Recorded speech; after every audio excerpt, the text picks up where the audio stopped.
Come on, Annie. Let's go to the movies.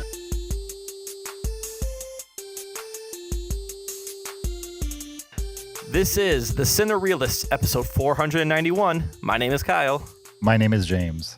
And my name is Zach. And we're here to talk about movies, movie lists, and movie obsession for the next hour or so. Guys, it's movie time. It is. Yeah. Thank you. What was that? That was my cheese. Oh, man. It is. It's I'm movie laying on time. thick tonight. Yeah.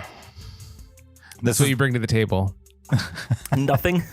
No. You're the punch-up guy. Empty calories. Yeah. Wait, is that how you describe cheese? No, cheese is wonderful. Yeah, okay.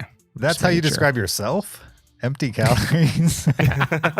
Was that your nickname in high school? Yeah, they all call me old empty cow. Empty Kyle. It was also my rapper name, but I didn't catch on very well. Did either of you have a nickname, a childhood nickname? Zach. Just Zach? Nobody like Zachy, Zachariah? No. Nothing? None of that? No. Not for you, Kyle? Nothing? I had a college nickname, but not like a childhood nickname. What was your college nickname? Yeah, what was Carl. your college? Oh, I forgot about that. Carl, yeah. Carl? That's Yeah. not a nickname. That's just another name. Yeah, A but substitute name. it was my substitute name. It was Carl. Substitute And- name? What does that mean? Like, I don't know. I was hanging out with friends one day, and I can't remember how it happened, but someone I probably made like a dumb joke, and someone's like, "Oh, Kyle," and then another friend was like, "It's pronounced Carl," and then it just stuck. And like everyone, I was a music major. Everyone in the music school called me Carl. Like there were freshmen who did not know my real name was Kyle. Like they just assumed my name was Carl. Interesting. And then And- after and it was- college, it just went away. Yeah, I mean, I don't see college people very often. If I would, they'd be like, "Hey, it's Carl," but It reminds it's me kind of of gone away. Parks and Rec. How? With how? Yeah, Who's the guy that no one in the office likes, and they just call him by the wrong name? oh, Gary. Yeah. Gary. Yeah. yeah. Yeah. But I forgot mine about was a that. term Jerry, of endearment. Jerry. Yeah, it wasn't. it wasn't that like, people didn't like me, so they gave me a name. It was just like it was a nickname. That's great. Sure. Yeah. What'd you have, James? What do they call you? Up until fourth grade, I had an entirely different name. Up then- until fourth grade? Yeah. I had an Did you entirely go by your different name. did you go by your middle name in fourth up until fourth grade? Nope. I went by a nickname that my parents gave me when I was born. So my Okay. my name on my birth certificate is James, but up until fourth grade, I was known by a different name. I was known by Jamie. Jamie. Jamie. Oh, was- it's not a huge departure from James. Not a huge departure for sure, unless you're a kid in elementary school, a boy who shares a class with a girl who's also named Jamie. Then it was a very big deal. Oh. So you changed it specifically in that class at that time of your life. So I moved from one city to another, changed schools, and said, I am no longer Jamie. I am going by my government name, James. new school, never looked new back. kids, nobody knows. And I ran with that for the rest of my life. That's amazing. And will continue to do so. In fifth grade, I did change how I spell my name. Oh, really? I was Z-A-C-K until fifth grade, and then I changed it to an H because I thought it was more sophisticated. Interesting. It is. That's how my son spells it too. Yeah. But, I don't remember it being CK. It's always been CH to my memory. Yeah, it was K though. Okay. Yeah. Do you remember in middle school there were some kids who went by their middle name? no. Not specifically. Okay, I remember we had some classmates, and like I found out that their middle name was the name we were calling them, and like they don't like their first name. I was like, you can do that? You can just go by your middle name? That's amazing. Yeah. I'm firmly in the camp that a middle name is just as valid as a first name. They are both your names. I can agree. You can agree? He can agree. I concur. Oh, Carl. So middle names. Randall. You guys got to say your middle names. Your middle name is Randall. What's your middle name? Kyle. Redacted. Redacted. James, do you want to play it? You guys won't say your middle names? What are you scared of? No. No, James Randall, I will not. James, I'll either tell you or I'll have you play a little game that I sometimes play with people. Okay. Which would you rather? I don't care. Whichever one you're inspired to do. Well, since this podcast is entirely dedicated to our names, Sure. we'll play a little game. Okay. My middle name is arguably one of the same name as one of the 10 most important people in the Bible. Your middle name is Jesus? Are you Zachary Jesus? No, it's one of the 10, not the first, not number 1. David? Not number 2. David, correct. Okay. Well done. God? That was good. Kyle said God. Yeah. The Holy Spirit? Zachary, Lot's wife? What? That would be intense. Yeah. So Kyle, you're not going to give it up? I bet Zach knows your middle name. He's not saying He it, definitely knows though. my middle name. Yeah. And I also know that James will never guess it, ever. Yeah, it's unguessable. I mean, it's a real name. It's a name you've heard before. Melon Ball. No. Oh, Think no. of a lord. The name of a lord? Yeah. It's the name of a lord. Yes. Guinness. Guinness, the beer. That's a Sir. Sir Alec Guinness. Yeah. The name of a lord. No, this is a lord. That's the only one I know. Is there another one, Kyle? You mean the music artist Lord? No. No, like an actual Lord English blank. title Lord. Yeah. Which you also may have never heard of, so This it might is- not be helpful. Arguably the most famous Lord. What's the name of the Lord from Princess Bride? Lord. No, this is a real person in history. Yeah. This is not a made-up name. I don't know any lords. Quotable. Yeah. For lords, it's still obscure. Yeah. Right. Sure. I mean, I'm sure. And he's not known for being Lord. He's known for Lord another profession. Grantham.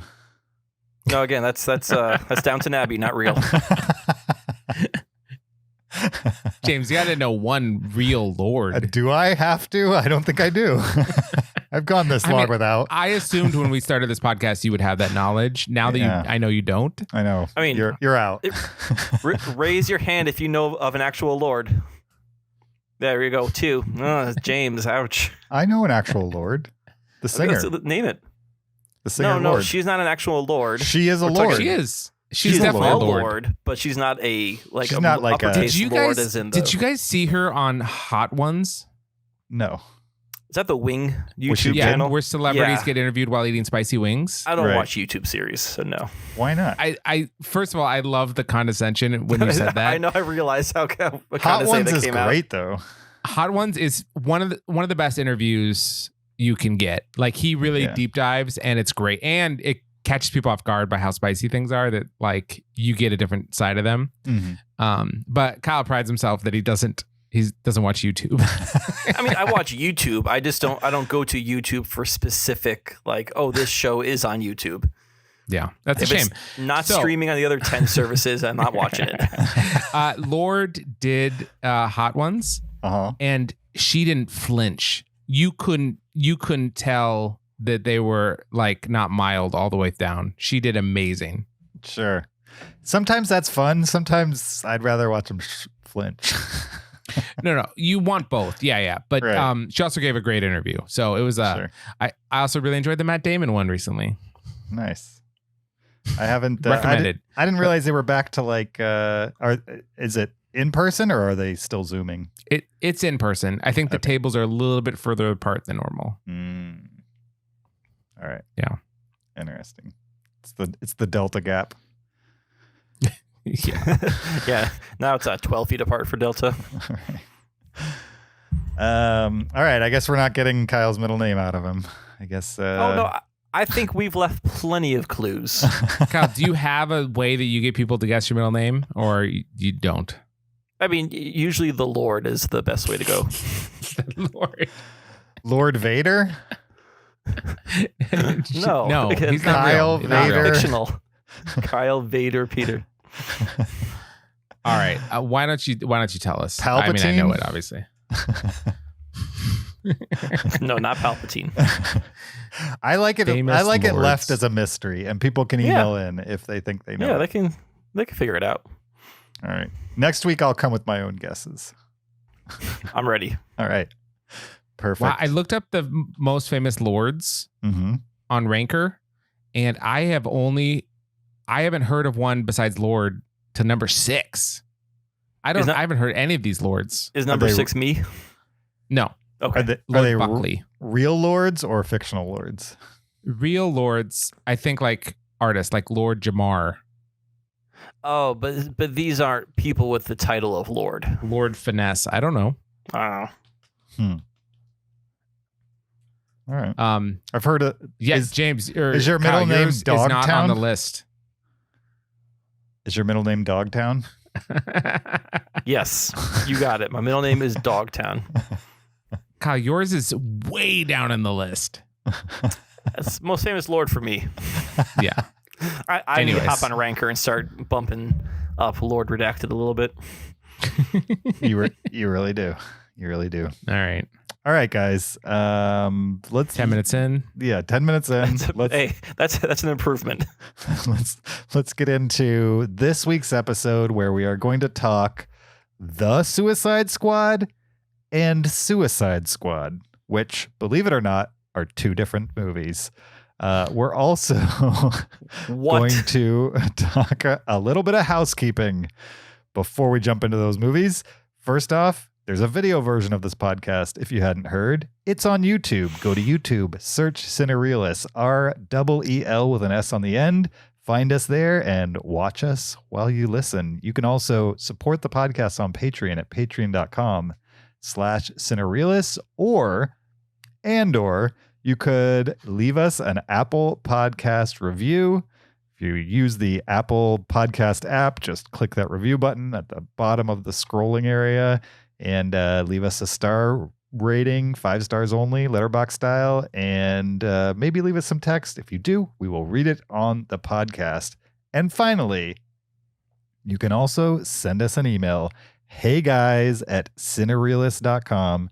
Send us a comment, a question, a list suggestion, a movie suggestion, any of those kinds of things. We got a couple emails this week that we're going to read right now. The first one is from Josh, and Zach is going to read it to us. All right. Josh writes in, "Hi, Zach, Carl, and Jamie. I'm only a few years late to this one, but I thought I would send in my top 5 movie-going experiences." Oh, yeah. Yeah, I remember. We did that a while ago. We talked about that. Yeah. For sure. We or you? Oh, yeah. Yeah. Carl wasn't on the show back then. See, this I already told you the nickname. I'm regretting it. Middle name's definitely not happening. The middle name. Oh. Okay. His number 5 top movie going experience. My auntie sends me and my cousin by ourselves as children into the very weird adult film Meet Joe Black, thinking she purchased tickets to Mighty Joe Young. Our giggling was 100% uncontrollable throughout. I think that is a reasonable mistake on the part of the auntie. I think so too. Yeah. Yeah. Makes sense to me. And I haven't seen either movie, actually. I've seen Mighty Joe Young and just remember it being incredibly boring. Good. Then they made the right choice. Wasn't Meet Joe Black a very early gif of the ending in the cars? Oh, no, wait. I think that's at the beginning of the film. Or is it Which the one? beginning? Which one has Brad Pitt? Meet Joe Black. That's the one I've seen. James, you did it. You're Josh's auntie. Right. That's how easy it is. Yeah. It's still happening. What is Mighty Joe Young? I think it's about a gorilla. It's a gorilla movie. I believe it's a Charlize joint. Wait, the Brad Pitt movie doesn't have a gorilla in it? No, it's No. got Anthony Hopkins. Yeah. I think Brad Pitt dies and Anthony Hopkins talks to his ghost, maybe? I thought Brad Pitt was maybe the devil who was No. dating Anthony Hopkins. I've never seen it. He's not the devil. Maybe Anthony Hopkins is the devil, but Brad Pitt is just the guy that dies. There's a supernatural element to it. Yeah, he dies. And then his ghost is... I have 100% combined these movies into one in my memory. Come on. Absolutely. Brad Pitt dies at the hands of a gorilla, and then Anthony Hopkins If you haunts had him. thought Brad Pitt was in a gorilla movie. If you had asked me a minute ago about a movie where Brad Pitt is in it and there's like a giant gorilla in it that he befriends, I'd swear up and down I saw this movie and it was called Meet Joe Black or Mighty Joe Black or some variation of that. Absolutely. Oh my goodness. All right. Well, someone's got to make the mashup, I guess. And it was incredibly boring. All right. Number 4. As an 18-year-old, knowing nothing about Johnny Cash, watched Walk the Line and was instantly mesmerized forever by being a massive Cash fan. That's a cool way to get introduced to the music. Yeah. Yeah, that is cool. I wonder, Josh, if you've seen Walk Hard and what you think of it. The Dewey Cox story? Yeah. Yeah, because that's like the parody of Walk the Line. Mm-hmm. Oh, yeah. Which is a strange parody, right? Like, Walk the Line was like one movie. I mean, it was a prestige movie, but it wasn't like a huge. But it's not like you're parodying the Avengers or something. Well, why Ray make a came out parody around the same time. What was the other one? Ray came out around the same time. So I think Walk Hard is more. It's definitely a direct parody of Walk the Line because of the name, but it's also parodying kind of the genre of these prestige. Biopics where we're going to cover like their entire life through flashback and go, hit all the highlights. Gotcha. It's like the behind the music movie version. Interesting. Number 3, Birds of Prey, a movie I haven't seen. Me neither. I had an entire row of people with intellectual disabilities and their carers sitting directly in front of me. Every hint of an explosive moment, they would all cheer, scream, and jump in their seats and absolutely let loose. I have never in all my life seen so much excitement for a movie. Perfectly fantastic. That sounds really fun. That sounds awesome. The best way to watch a movie is with people that are super into it. Uh-huh. Yeah, absolutely. For sure. James, have you seen Birds of Prey? I have. Yes. How is it? It's all right. Okay. All right. Number 2, going to an outdoor cinema called Moonlight to watch Moonlight under a bright full moon, and they pause the movie for an awesome holiday fireworks display. That sounds awesome. Cool. Yeah. I would like to do that. I like that. For sure. I've been to outdoor movies where they pause the movie for a train that passes by right by the movie. A little less magical, but still fun. Mm-hmm. I did an outdoor movie this past weekend. Really? Yeah, we saw Inside Out. It was a lot of fun. Oh, you saw Inside Out outside? Inside Out outside. Yeah. Inside outside. Inside outside. Okay. Number 1. Can anyone guess? Can anyone guess Josh's number 1 top movie going experience? No, I cannot guess. The top movie going experience. Jurassic Park. No, absolutely not. My dad taking me to see Apollo 13 when I was 9. That was my second guess. He passed away only a few years later. One of the best memories I have with him. That's awesome. That's a good That's memory. great. Yeah. That's very cool. There is something unique about memories you have of watching movies with your dad. Like I have a lot of memories watching movies with my dad that are kind of like cool memories. Do you guys have that same thing? Yeah, I remember. I have a really good memory of seeing Nightmare Before Christmas with my dad. With Baba? Are we just getting into everything this episode? I don't know what that means, but Kyle was not excited about it. I just don't have to explain every facet of my personal life right now. Have a less confusing personal life then. No, it actually, my personal life is very, I don't know, it's easy to navigate because everyone's got their own special name, so you can just figure out who's doing what. James? I don't really have like a specific movie, but I remember growing up, my dad, so there would be cartoons on Saturday morning, and I'm ancient, so it was like before the days of 24-hour cartoon channels. So the only time you could watch cartoons is after school or Saturday morning. So I wasn't allowed to watch TV after school, so Saturday morning was it for me. right after Saturday morning cartoons, like somewhere around 11 or noon, those channels would transition into Westerns and typically John Wayne Westerns. And so I just remember my whole childhood, like once the cartoons were over, I'd watch a Western or two with my dad, and it was great. That's awesome. Oddly enough, I can't watch John Wayne movies anymore. They're so most of them are so boring. I mean, there's a couple good ones, but a lot it was so formulaic. He was in He so cranked many out a of them. ton of them. Yeah, for sure. That and I don't like the, things that have been revealed about him. Yeah. Later Josh finishes out. He says, once again, I look forward week to week, and thanks for all you do. Bloody Legends, Josh. Nice. Thanks, Josh. We got another email this week. Kyle's going to read it. This one's from Logan. Yeah, this is another email from Logan. This is his top 10 last 10. And he says, here we go. And there's a little caveat. He put his documentaries in the number 10 and 9 spot just because he doesn't know how to rank them compared to other movies. So his number 10, this is actually a movie that he picked up recently on physical media. And this is, I butchered this last time, Jodorowsky's Dune.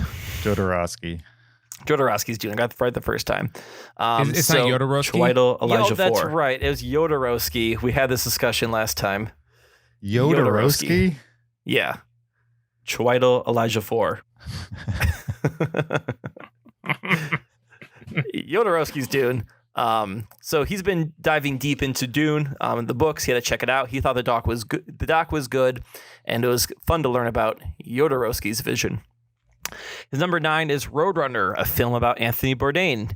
He is a huge fan of Bourdain, and his death was really hard for him. I really never have watched anything with Anthony Bourdain whatsoever. I know so little about the man. But I'm curious about this documentary. Maybe it could be my entry into Bourdain. It could be. He said that he loved it. Okay. All right. Even number the parts 8. they made up. Yeah, he said there's some controversy, but he didn't feel it and loved it. I mean, how do you guys synthesized feel about this? I mean, this isn't part of the email, but like they literally took words that he wrote and then used AI to generate him speaking those words and then put it in the documentary. Ethical or not? I think it depends on who gave him permission or knew that they were doing it and how was the audience told. And it sounds like at least like the wife was not aware or his partner was not aware that this was happening. Mm-hmm. So unethical is what you're saying. I mean, it sounds like, yeah, I think their approach unethical. I think, if you have permission of the estate and the family to do it and you are informing the audience, maybe not right away, but at the end or in some way, then go for it. A little text on the screen would be nice. I think it's unethical, but the smallest unethical possible. It's like, who cares? But yes, on the unethical side of the balance, I would say. I think the danger is once you synthesize a voice, they can start deep faking voices too, in quotes. Totally. And that is a separate question. But this one, like, they're words he wrote. It's not like they're putting words in his mouth. I don't know. I'm not too concerned about it. Yeah. What do you think, James? I mean, it's a slippery slope, right? You give up one freedom, you might as well give them all up. Yeah. Can I say I am not a fan of the slippery slope concern? I'm like, worry about it once you're further down the slope. Well, it's because we all learn about slippery slope in like 8th grade civics. So we It's like all the one thing we assume learn. we're experts on it. Yeah, right. So we're like, oh, I know what that means. And it's like, it's way more complicated than like how your 8th grade teacher broke it down. So yeah. If it's like a black ice slope, then I'm saying, okay, be concerned at the top. But if this is like a slope that still has friction, you're going to be able to slow the roll later on when it's an issue. Exactly. I'm not too worried about it. Yes, right. There can be different parts of the slope to be on. Yeah. All right. I agree. Moving on. His number 8, Good Boys. He calls this a perfectly amusing, raunchy Seth Rogen style comedy with middle schoolers. Starring Jacob Tremblay and some other kids. Yep. Surprised Zach hasn't seen it yet. considering It just seems like he wouldn't be as innocent in this film. you're a huge Jacob Tremblay stan, though. Yeah. Has he tweeted about it recently? He's not tweeting It's as like much anymore. 4 years bummer. ago, I think this movie came out. He's like 16 now. What is Jacob Tremblay doing these days? Because he's in the awkward stage, right? Nobody's hiring him right now. He was in Dr. Sleep, but that was a couple years ago, right? Right. That was probably 2 years ago now. Yeah. He's got to be like 13 or 14 right now. Oh, he's got to be older than that. You No, think? he's not older than that. No, he's young. Okay, I'll give you 14. I don't think he's 12 or I don't know. He What's was like been- I feel 6 he's when been he was recent- in Room, right? Yeah. Yeah. So that was 2015, but it probably filmed in 2014 or 2013. He's 14. He's Okay. 14. Yeah. What's he been in recently? He was in Luca. Luca, that's right. But see, that's voice. You can get away with Right. not having to show your awkward 14-year-old face. They'll hire him He's not awkward. as long as he doesn't show his face. They'll be fine with it. No, he's not awkward. He's a normal looking kid. Everybody is awkward at 14. Yeah. I don't know. Look him up. Look him up. He looks like a YouTuber. I'm not looking him up. I'm not looking up 14-year-old boys. Zach, do you watch a lot of 14-year-old boy YouTubes? He's an actor. You guys are making it weird. All right. Logan's number 7 is Dune. This is the David Lynch Dune. He knew it was going to be bad, but it was bad in a fun, or he said it wasn't bad in a fun way. It was just bad. So I don't think he cared for this one. He enjoyed it as a time capsule. I don't even enjoy it as that. I think as a piece of 80s cinema, it's worth watching. I'm glad I watched it. Yeah. I can think of 100 other 80s movies to watch before this one. Ready? Let's hear it. Like Sword of the Valley. Okay, 100. Batman. Let's go. No. Ghostbusters 2. We're not doing this. Okay, all right. But I mean, No. those are 80s movies Patreon. that have transcended the 80s. Sure. Like David Lynch's Dune has not transcended the 80s. That is clearly an 80s movie. So in that case, it's a time capsule.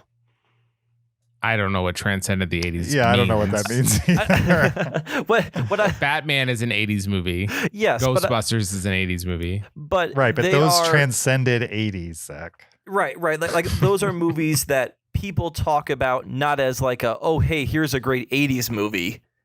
It's here's a good movie that is from the 80s, where David Lynch Dune is very much here's an example of 80s filmmaking. I don't know. Like it has not busted out of its decade. Like Ghostbusters is bigger than its decade. Star Wars is bigger than its decade. David Lynch's Dune. I could still come up with 100. Star Wars, a that haven't- notoriously famous 80s movie. Well, 70s and 80s. Oh, come on. 2 out of the 3 are from the 80s. All right. You got 1 in 77. 1. That's true. That's so true. Yeah. I would. An 80s franchise. Is that what you're going with? Yeah. Okay. Anyway. Only one of them was made in the 80s, so you got that too. Oh, now we're talking like when it was filmed versus when it was released. We're going by release year. Oh, we're talking about it. Yeah. We're actually talking about Logan's top 10, last 10, and his number 6 is Personal Shopper, Oh, really? which I have never seen this movie. Number 6. James loves it. That's low. I mean, he gave it a 3.5 out of 5, so that's not, It's low, not bad, but it's not. For this movie, should be like a 4.5 or a 5 for everybody that lays eyes on it, in my opinion. It So, should be. should be. He obviously watched it wrong. His number You 5. watched it wrong. James, what's the worst way to watch Personal Shopper? I don't know, but Logan found a way. I would say Maybe Underwater watch in Old right Portuguese. before it. Maybe. We'll say that again, Kyle. I say the worst way to watch is Underwater in Portuguese. Whew. Anti-Portuguese. Wow. All right. It's a challenging language to understand. They're vital to our economy here in Orlando, so watch what you say about the Portuguese. I know. I'm just talking about the language, not the people. The Portuguese are not vital to Orlando's economy. Oh, yeah, they are. They're No, big. the Brazilians are. Portuguese, too. Speak Portuguese or not? Portuguese. Trust me. There's lots of Portuguese that come here. No, they're not. No. Yep. They're no. Yep. All right. His number 5 is Coherence, which is a movie I watched in the last year and hated. But he was pleasantly surprised. Gave a major Triangle Primer vibes, which I agree. Triangle and Coherence, I put in the same, the same camp. You hated Coherence? I hated Coherence. Was Why? Coherence the one about the meteor? Oh, no. I'm confusing Coherence with Compliance. Right. Oh, yeah. Yeah, okay. Yeah, Compliance I hated. Compliance Coherence had nothing to do with Triangle or Primer. Well, but they kind of had like that same mid-2000s look to them. Okay, yeah. Like But production-wise. Yeah. Is like parallel universes and... Mm-hmm. Right. Yeah. I liked Coherence. That one I watched a couple years ago. That was good. Yeah. Compliance. It's trash. Wow. It's not trash. It's not an enjoyable watch, but I do think it's well made. It's hard material. It's well constructed. Yeah, it's, I don't know. It at some point felt like we were just exploiting an actress. Like at what point are we telling a story and what point are we just putting a person through a horrible experience for the sake of a movie? For the sake of a movie that's about somebody putting another person through a horrible experience. I know, but like you don't have to then actually put this is acting. It's make believe. You don't have to put the actual person through that performance. Do you think the actress was traumatized by the filming? I don't know if she was or not. I felt uncomfortable after a while. Like I know what was happening. Like I wasn't uncomfortable with what was happening in the story. I was also comfortable with what the actual actress was having to do. Gotcha. Which is kind of the point of the movie, right? But like if I'm reading into it right, like the whole story is about a guy who makes somebody do something that is obviously something you should not have them do and puts them in an uncomfortable position, and then they go with it anyway. So then we should make that point by putting another person in the exact same position and filming it? I'm just saying it's interesting that you felt uncomfortable, maybe because you were reflecting on what the movie was reflecting back to you. And you compared the experience of watching it in a similar way to what the point of the movie was. I'm not trying to defend the movie. It's not my favorite movie. Okay. Either. I just find it interesting that the thing that you don't like about it is also the thing that the movie's about. You know what I mean? Yeah. I mean, but you could be like, I don't know. It could be like, this is a really grisly horror film, and I don't like the images I'm seeing, even though the point of the movie is supposed to be a grisly horror film. I don't have to like what I'm seeing. Agreed. I don't think you should like it if you don't want to, but yeah. So. I just think it's interesting that you judge the movie for being what the storyline of the movie is. Yes, I judge the movie for what it presented to me. I just think... I love that we're talking about Compliance, and his number 5 is Coherence. Right. Okay. I love it. What's his number 4? Number 4 is Jungle Cruise. He says this is on par with the Pirates movies, at least the ones that are actually good. I'm curious to know which ones those are. Oh, we'll get into it next week, but I disagree. He did say that Emily Blunt carried the movie. I'll agree with that. I'm also curious because I do want to see Jungle Cruise. He says also, I'll take places I would never have expected to hear a Metallica song for $500. Absolutely. So now I'm intrigued. You won't have to wait very long. It's literally the opening song. Well, spoiler. Oh, it's a recurring theme. Is it Nothing Else Matters keeps playing throughout the movie? I mean, you'll have to see it. All right, I'll find out. His number 3 is Baby Driver. He likes Edgar Wright, and he delivered again. He said it did go a little too far into Fantasyland for him, which prevented him from enjoying it more, but it's still 4 out of 5. Is that like because of how good of a driver he was? I remember getting a little stylistic, like a little bit more stylistic than the rest of the movie towards the end. Okay. It kind of was a change. Number 2, Midnight in Paris. He said this movie was a shoo-in to catapult me into the top 20 to 30 of all time, but Owen Wilson. Yeah. Owen Wilson. So I found this movie so charming, and Owen Wilson didn't bother me, although he's a very specific actor. And so if he's going to be himself, and so if you're not into it, then you're not into it. But I thought he was actually a pretty good modern version of Woody Allen in this. You know, that Woody Allen is very, very similar to Owen Wilson in this. Mm-hmm. Neurotic. Yeah, neurotic in a verbal way. Like just a very, yes, yeah, like constantly talking. Yeah. So if it wasn't Owen Wilson, it would have been Woody Allen, and he would have come across very similarly. So I found Midnight in Paris charming. I like it too. His number one, The Green Knight, which we just talked about last week. How does Green Knight do better than Personal Shopper? That's crazy. I think Zach would agree. James, I know you didn't have a great experience with it, but Green Knight was a great film. I mean, I'm not saying it wasn't good. I'm just saying Personal Shopper is absolutely amazing. He did say the pacing was a little off for him. In Personal Shopper or Green Knight? No, Green Knight. I'm not going back to Personal Shopper. Okay. I've moved on from his number 6. Yeah, I mean, the pacing was a problem for me too. Well, you and Logan can agree. Logan, thank you for sending your top 10 last 10. Yes, we appreciate it. You too can send us an email, heyguys@cinereelists.com. Let's get into our reviews for this week. We're talking The Suicide Squad and Suicide Squad. We're going to start with The Suicide Squad, which is in theaters and on HBO Max right now. We're going to get into it right after this clip. 0227 is wide open. Colonel, dispatch the detachable kid. DDK, 2 o'clock! TDK is the detachable kid?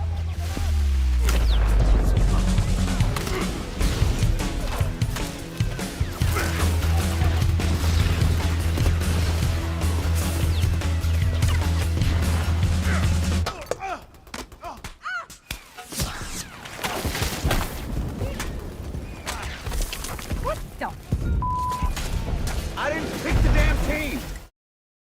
That was The Suicide Squad, a 2021 American superhero film based on the DC comics of the same name, written and directed by James Gunn, starring Margot Robbie, Idris Elba, John Cena, Joel Kinnaman, Sylvester Stallone, Viola Davis, Daniela Melchior, Michael Rooker, Jai Courtney, Peter Capaldi, Alice Braga, and Pete Davidson. The official IMDb plot synopsis for The Suicide Squad is: supervillains Harley Quinn, Bloodsport, Peacemaker, and a collection of nutty cons at Belle Rev Prison join the super secret, super shady Task Force X as they are dropped off at the remote, enemy-infused island of Corto Maltese. Man, that is a word salad. That's a I would mouthful. say. If you don't know what all those things are, that would mean absolutely nothing to you. For sure. They didn't need to name the prison that they were in. Right. I didn't even remember the name of the prison. Okay, so to set the stage, The Suicide Squad is the sequel, kind of sequel-ish, reboot-ish type thing to 2016's Suicide Squad, which was directed by David Ayer, director of End of Watch and Fury, that tank movie with Brad Pitt in it a few years ago, and a bunch of other movies. The Suicide Squad is directed by James Gunn, who most famously directed Guardians of the Galaxy for Marvel, the 2 Guardians of the Galaxy movies. But he's also done a bunch of indie movies that have a rated R edge to them, I would say. And so Suicide Squad came out in 2016. made money, but was not critically accepted, and a lot of fans didn't love it either. And so when James Gunn became a free agent for a little while a few years ago, DC snapped him up after the success of Guardians of the Galaxy and said, hey, let's take another stab at Suicide Squad. So James Gunn made a version of Suicide Squad his style. So we're going to talk about that one first. Then we'll talk a little bit about the one from 2016. What did you guys think about the Suicide Squad? This is spoiler free. Who wants to go first? Kyle, how about I'll you? go first. All right. I liked this movie. Let's come on and say that I really enjoyed this movie. I have only seen Guardians of the Galaxy and 2 for a James Gunn film. So that was kind of my reference point of what a James Gunn film is.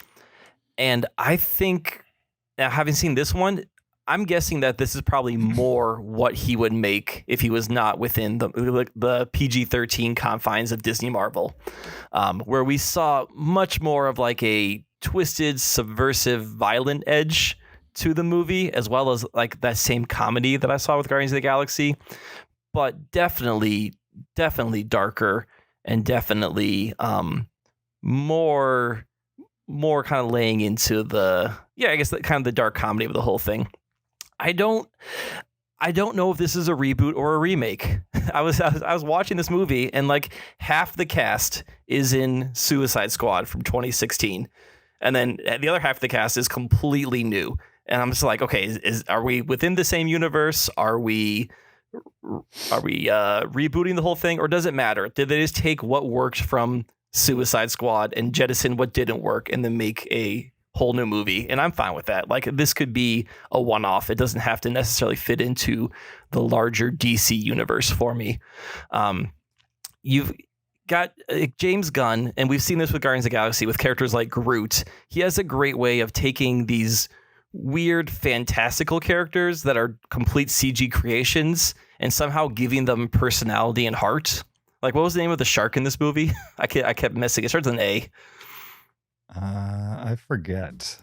I don't remember. It was like a Wale or something like that. Sylvester Stallone. Was that Sylvester Stallone? Yeah. I think it was okay. Nene, something like that. AKA his slang name is King Shark. King Shark, yeah.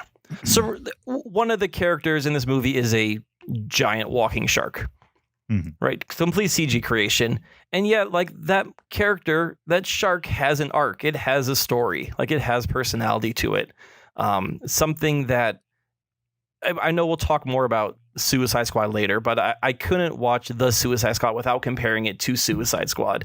And just like knowing that David Ayer could not bring personality to his characters, especially like the Crocodile Man or whatever that was in that one. And James Gunn has this ability to inject personality into all his characters and give him all these arcs. I really enjoyed this. It's a much better John Cena performance than we saw in F9. For sure. Like, this is the John Cena that I want in the Fast and Furious franchise. The one who can do the action, but also do the comedy. And in F9, he's just so serious all the time. And in this one, you could tell he was having fun and was really playing up his character. I was pleasantly surprised by this movie. It was not really on my radar. I had really no desire to see it, but when you guys said, hey, let's do it next week, I thought, why not? And it worked for me a lot. Nice. What do you think, Zach? Well, Kyle, I am really glad it worked for you. It did not work for me at all. I did not like this movie. It was not my thing at all. Yeah, I mean, point by point to what you were saying, I thought I didn't think John Cena was good in this at all. I didn't think he was funny. Everything he said sounded cringy and stilted to me. I think I'm off the John Cena train after this plus the Fast and Furious movie. I don't know where I want, what kind of role I want to see him in, and it's probably none at this point. I didn't even know you were on the John Cena train. I was a fan of him in theory before I saw him in anything. Okay. I think because you know why? I'll tell you exactly why I was on the John Cena train. I'd never heard of the dude ever, Mhm. but I heard a prank phone call into a radio station where they just called someone and then like somehow every 10 seconds managed to like play the John Cena entrance song when he wrestled. And so they ended up playing it like 50 times and the woman got pretty batty about it. And I found that hilarious. So strictly because that was his entrance song, I was on the John Cena train. So a radio bit that he wasn't even Yeah. on made you a Exactly. fan of his. Yes. It made me cordial to him. And then everything I've ever seen him in is just like, I don't know, this guy. I'm not on the John Cena train. No, I found this movie like absolutely is trying to be funny. And I think a lot of people found it funny. I just did not find it funny. I laughed one time during this movie. But it was like at the end in like one shot. I don't know. There's a lot of times where it was like, clearly this is supposed to be funny. And I just was not buying it at all. Yeah, I don't know. I didn't care about any of these characters. I liked the girl with the rats. She was a good character. Idris Elba is good in everything. He's just a phenomenal actor. And I just like him in everything he does. And I liked him in this. And I liked his weapon systems. I thought they were cool. Yeah, he was cool. I liked the end set piece. I liked the bad guy. But yeah, I did not care for the sensibility. I didn't care for the gore. I didn't care for the comedy. This movie it did not. I didn't enjoy it. This movie was surprisingly gory. It almost to a like comic extreme. That was the reason. Right. But I mean, it was something my wife watched. She watched the first half with me. We did watch this in a couple sittings, and the gore almost turned her off from the beginning. But she kind of pushed through and ended up enjoying at least the half she saw. Yeah, it revels in the gore. It's very excited about how funny the gore is. I don't know. I didn't get it. There is a grindhouse. Again, I don't know James Gunn's sensibility outside Guardians of the Galaxy, but there definitely is like a sensibility, a grindhouse sensibility to it. Okay. I feel like this is a true James Gunn movie. Totally. Yeah. I agree with that. All right, James. Yeah, I mean, I think James Gunn in his like indie output and some of his scripts, he's well known for writing good characters, right? Even if he didn't have the resources to make big movies, he could write a character that was interesting. And that's why Marvel hired him. And then when he made Guardians, he had a big budget and he made interesting characters, and he managed to keep his own tone on some level, tone it down a little bit in the violence and language department to make it fit in the universe, and then make his own thing that exists amongst other things. And so I think that's why he's made the transition from like relatively unknown, small indie, weird genre, gory cursing guy to family filmmaker on some level. He's also the guy that wrote Scooby-Doo and Scooby-Doo 2. So he's had other Hollywood projects that are not, a quote unquote adult entertainment. And so he knew how to do that even before Guardians of the Galaxy. It's just he wasn't doing it. So with Suicide Squad, he gets to make that big budget thing and also do it the same way he did his indie stuff. Put all the gore in, put all the jokes in, and it's still slightly toned down compared to like Super. I think, Zach, you've seen Super, right? I liked Super. Yeah.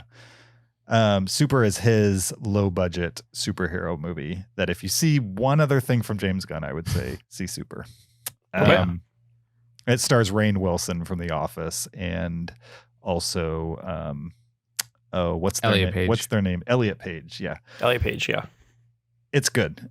Anyway, so if you're not vibing with the James Gunn of old, and now he has all the money in the world to do pretty much whatever he wants, I could see why you wouldn't enjoy this, because his style is definitely like violence as humor, violence a little bit as absurdism. Not enough absurd to like really clock it as that, but it's definitely not your normal movie violence for sure. And kind of half shock, half laughs for things. Like it's hard to tell whether he wants you to be shocked by it or whether he wants you to laugh at it. And that's definitely his style, and it's throughout Suicide Squad, especially the first half, I would say. The back half, I think it tones differently, and I actually preferred the back half. Like, it gets Me to too. be very Guardians of the Galaxy in the back half. Yeah. You almost forget that these are bad guys on the screen because he's done a lot of work to make them feel like their actions are justified, I would say, or the level of violence is justified, even if it's coming from your heroes, for lack of a better term, in this type of movie. And I know we're gonna try to stay away from strong comparisons on the Air movie, but the Air movie like just didn't do enough to build backstories for you to care about the characters by the end of it. And this movie does do that. And so I think it's definitely more successful than the original for that reason alone. But I absolutely understand if James Gunn's style of humor is not your thing, because it's a very specific thing and it's really designed to be a small audience thing. And this is the first time I've ever seen it in not a small audience way. Yeah. Like you got a little bit of that with Guardians of the Galaxy, but this is the first time the handcuffs have been off, and it's very obvious the handcuffs were off, I would say, with this movie. So I enjoyed it, but it's still a DC movie to me. Okay. And I think the DC movies, they kind of have to, like, as much as I enjoyed it, I can imagine watching this one more time in my lifetime, but I don't think it'll be a thing that I revisit constantly, or like, I'm going to remember the end, like some of the characters at the end that aren't through most of the movie, but show up at the end. But I'm not going to remember the details of the first half for sure. And the stuff in the end, I'm going to remember because it's fun, not because it's gory or shocking or even funny, just fun to watch. So, See, this did not feel like a DC film to me, and I don't think it had the same like sensibility, cinematography, coloring, everything that we've seen across the, I guess, more Snyder influenced DC movies. This one really felt like a standalone movie from the rest of that universe. Well, Shazam. I haven't seen Shazam. Shazam's very bright and colorful like Okay. this. Okay. yeah. I feel like the first half was very DC, and then once it's not nighttime anymore, the movie brightened up and got real colorful. And I appreciate that it took place during the day and not when the sun was setting necessarily, just during the day. You don't like it when the sun sets. No, I don't mind the magic hour. Yeah. And I'll carve out an exception for who's my boy who does the magic hour all the time. I can't think of his name right now. Help me out here. You know, Terrence Joss Malick. Whedon? Oh, okay. No, Terrence Malick. I carved an exception for him because he seems to know how to use it. But like, if you're filming your entire movie in magic hour and you're not Terrence Malick, you gotta recognize this. The Earth rotates. Wouldn't it be amazing to be on a set with Kyle? He's the director, and he's like, "Oh, it's magic hour. Everybody pack up. We're not filming Shut a it thing." down. Shut it down. It's like the moment most sets are like hinge on. Wait, it's starting to get pretty. Stop. Wait, hold on. Is that sun right above us? All right, go. Yeah.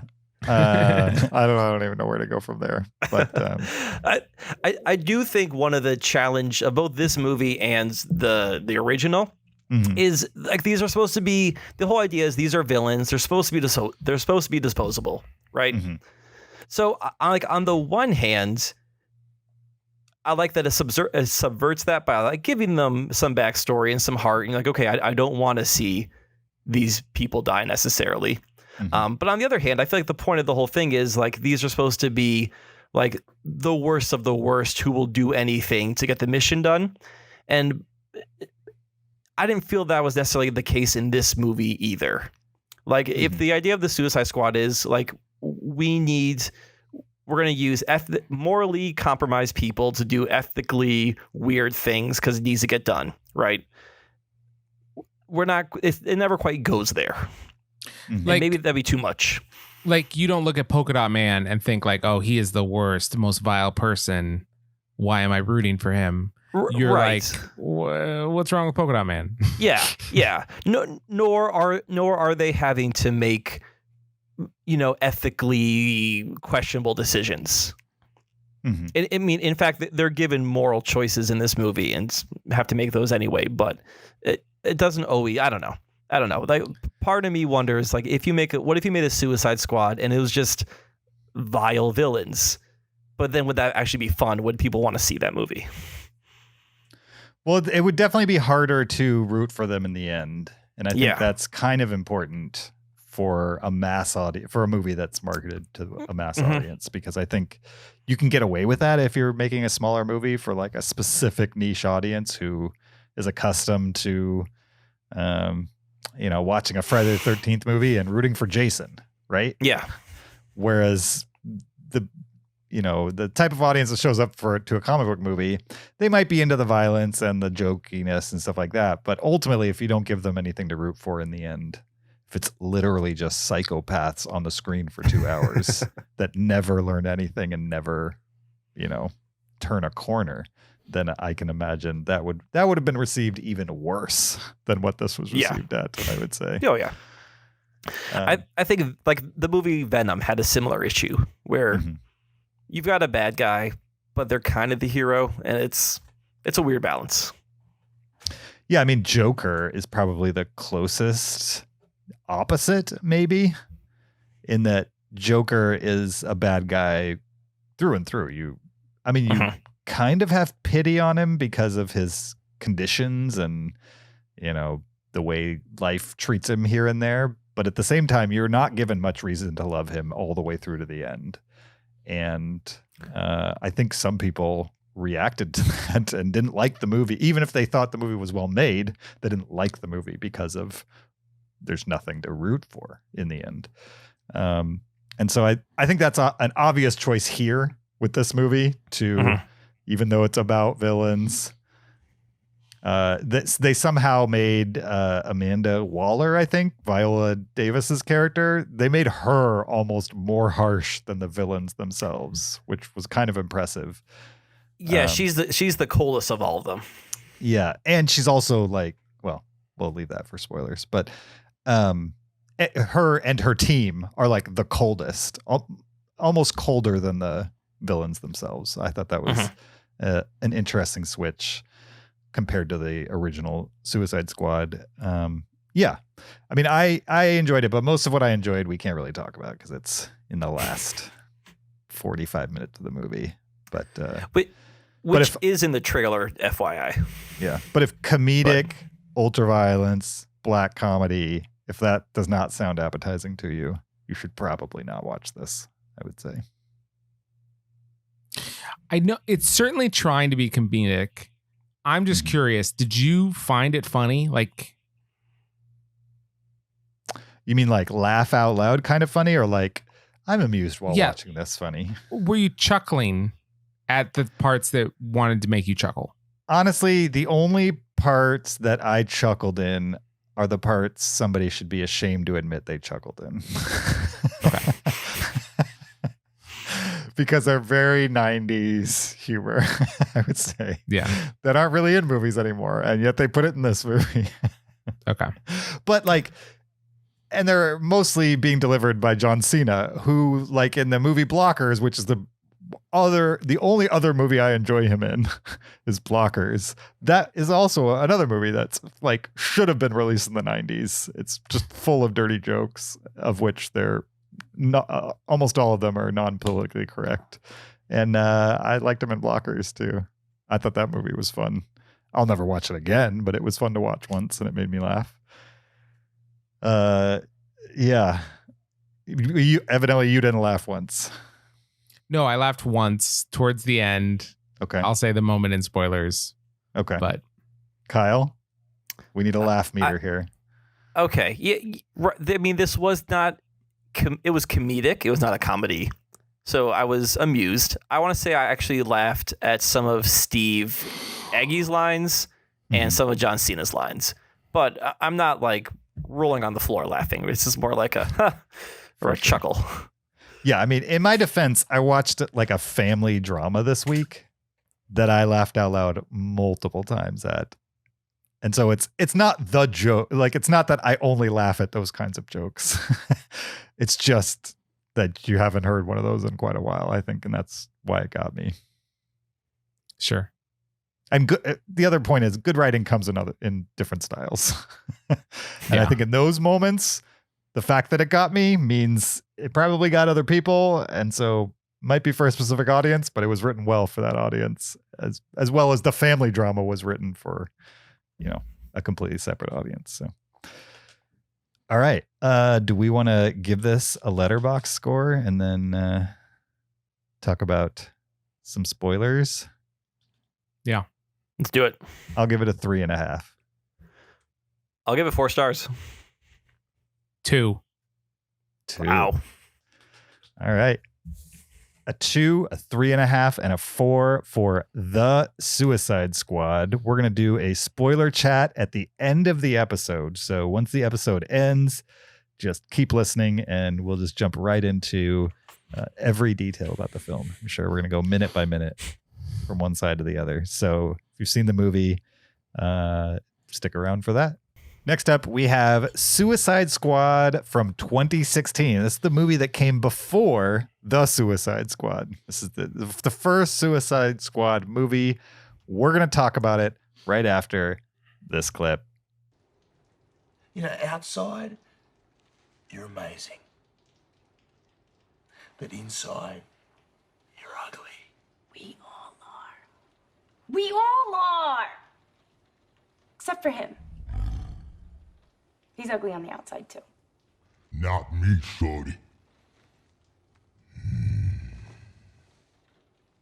I'm beautiful. Yeah, you are.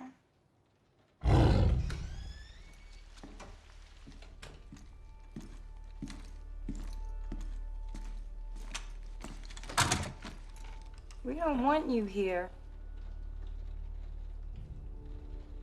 That was Suicide Squad, a 2016 American superhero film based on the DC comic supervillain team of the same name.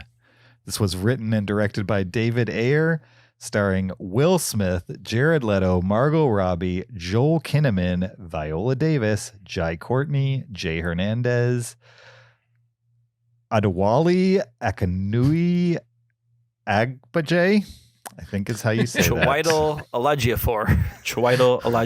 Ike Barinholtz, Scott Eastwood, and Cara Delevingne. The official IMDb plot synopsis for Suicide Squad is a secret government agency recruits some of the most dangerous incarcerated supervillains to form a defensive task force.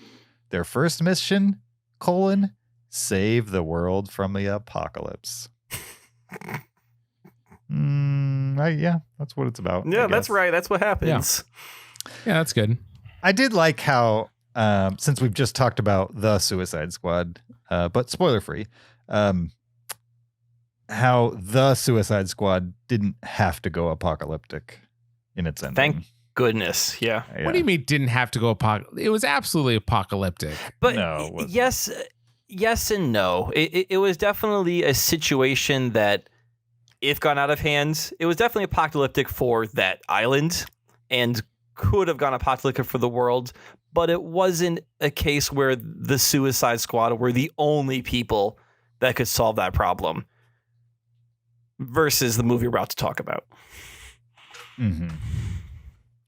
I don't know. I mean, it didn't feel apocalyptic compared to the 2016 version. No. Really?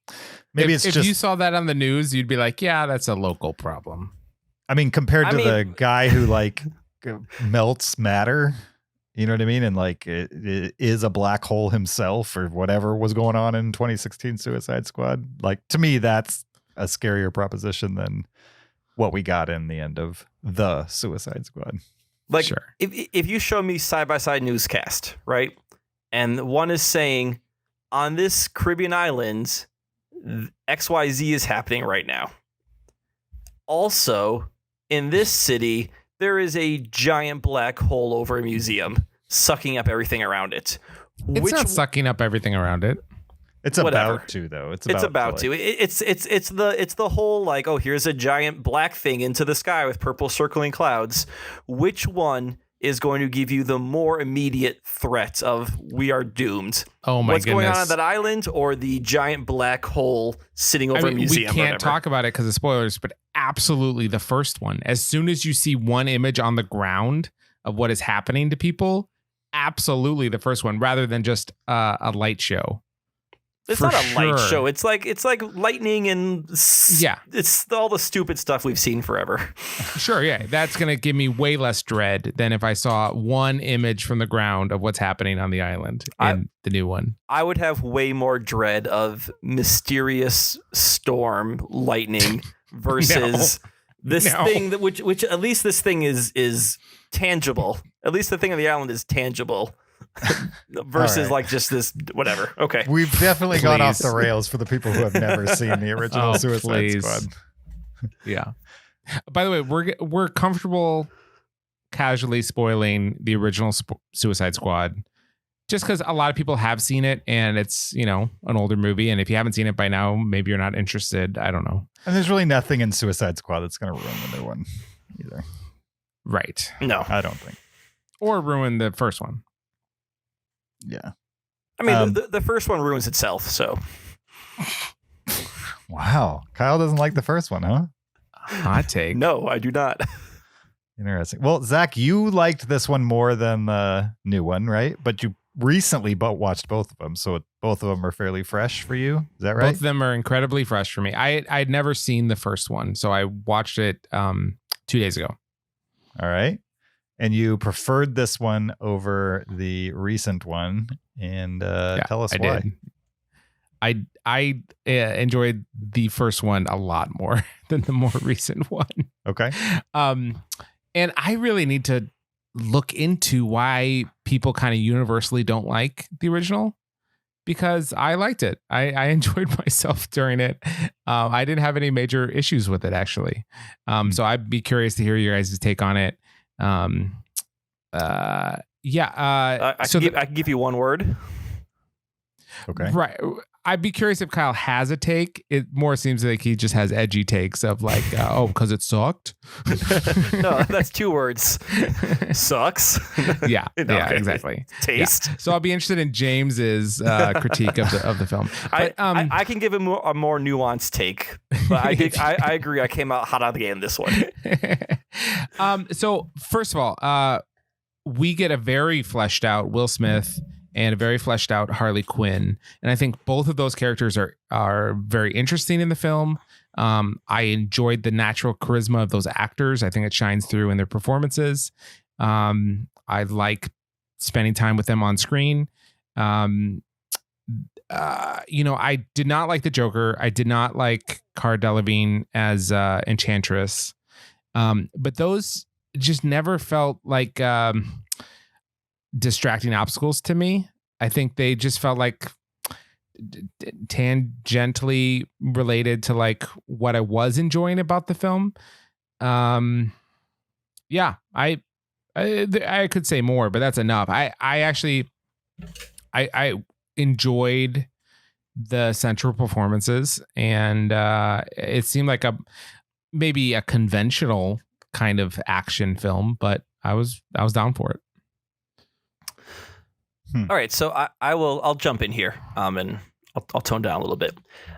I agree that Will Smith and Margot Robbie, the central performances are good, but they are wasted in this movie. Why? Because there is nothing to this movie. So the whole idea of this Suicide Squad is they're supposed to do the most dangerous mission. Do what other people can't do, right? They're villains, they're disposable, whatever. Right away, you're introduced to the other members of the Suicide Squad, and you can easily pick out who's going to die. Because it's just like based on, it's like who have I heard of and then who is the most unknown, right? And I'm going to do a little comparison to the Suicide Squad.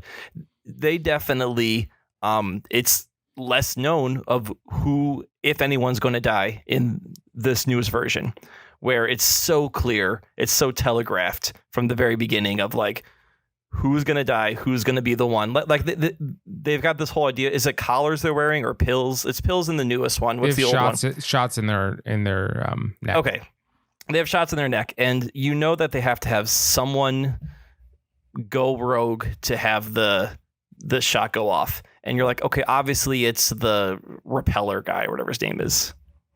What was his name?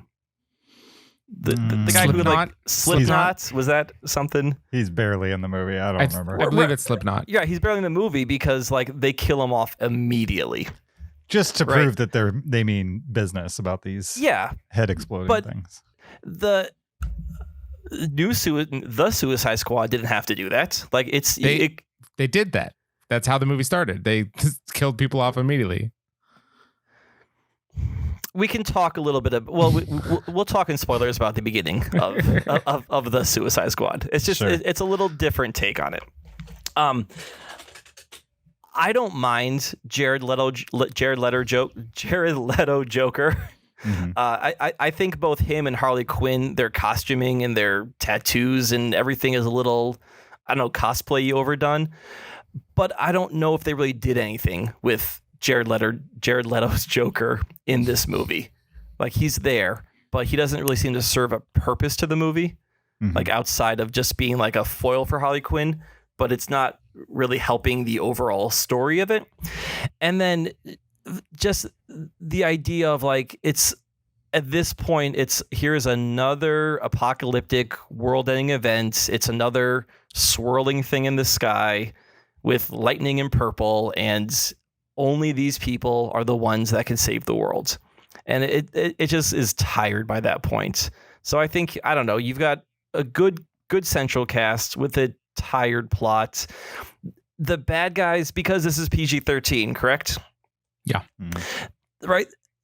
Because they want to show the villains doing all this cool killing, but they want to keep their PG-13, so they use these like goo aliens, which they can decapitate and shoot and beat up, because they're not humans and they don't bleed. You can get away with it, and I just found that boring. I think they tried to make a safe movie, and it ended up being a boring movie. Okay. James, what do you think? I feel like this is so I rewatched it, and I didn't really remember how I felt about it when I rewatched it like this past week. And when I rewatched it, as I was rewatching it, I was like, oh, I remember why I don't like this. It's because it feels like a sequence of music videos. Like the characters just kind of move from one scene to another, and it's all kind of visually set to music in very specific ways, and there's not much like fleshing out of characters or even like character dynamics. There's a lot of like, oh, we're friends now, but like not actually showing a process of becoming friends, just like from one scene to another, all of a sudden they're friends type of thing, or they got in a battle together, and even though there was no moment where they winked at each other and killed a bad guy together, we're to assume that since they fought once together, now they're friends type of thing. It just felt like there wasn't enough connective tissue to what's there. It felt like somebody just kind of edited random stuff together to make like a snappy action film. And so my favorite character in the movie by far is the fire guy. And it's because he's the only one who displays any kind of conscience whatsoever. He's fantastic. Yeah. He is such a great character. And by the time you get to the end, you understand why he's resistant to use his power. And then he uses it to sacrifice himself to save his friends at the end. He's the only one with a real arc, I would say. Like an arc that I got invested in. And that's probably the biggest problem with the movie is I really don't care about any of these characters, and in 2 hours, they got me to care about one. And it wasn't even the main one type of thing. And so I felt the same way the second time. I think it's like a competent movie. Like, I don't think it's as bad as people say it is, but I also don't think it's particularly good. And I do think the villain is a major issue with the movie. Like, it just, the fact that Rick Flag lost his girlfriend is not enough for me to care about Enchantress and her sidekick. And even the visuals of the sidekick, some of them are interesting. Yeah, her brother.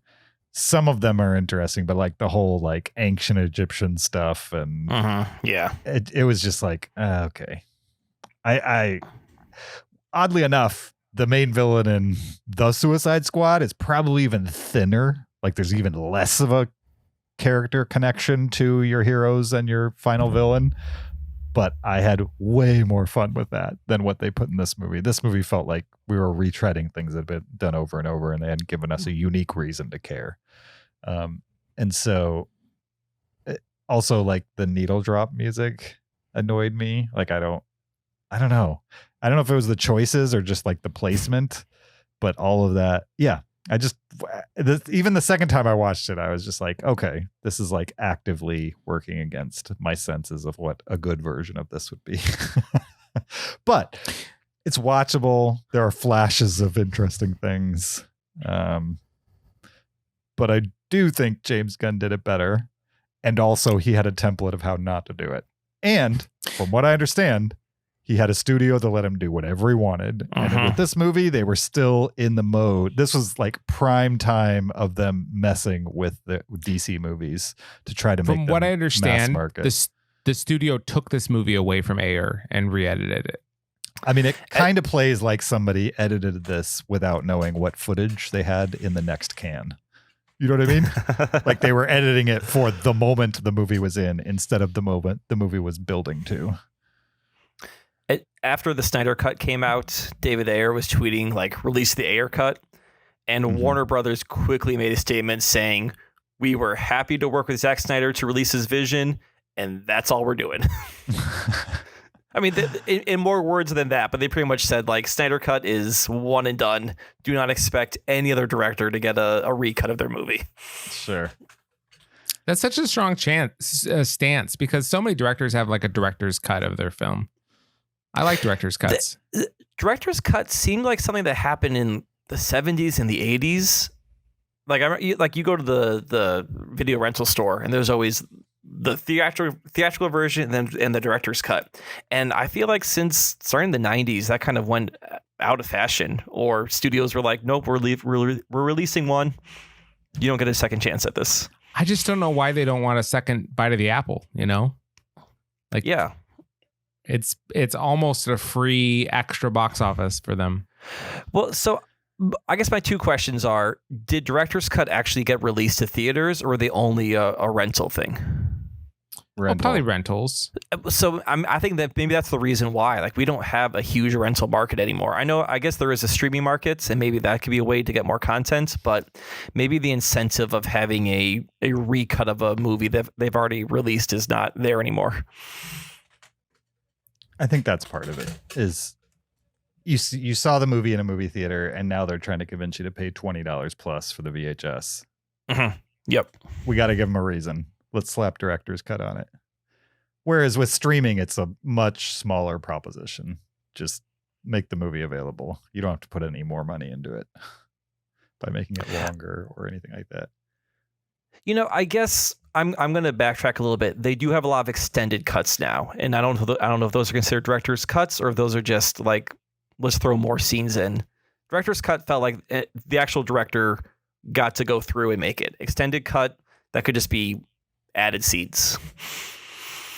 Yeah, possibly. I will say that Suicide Squad had one of the worst blooper reels I've ever seen. Really?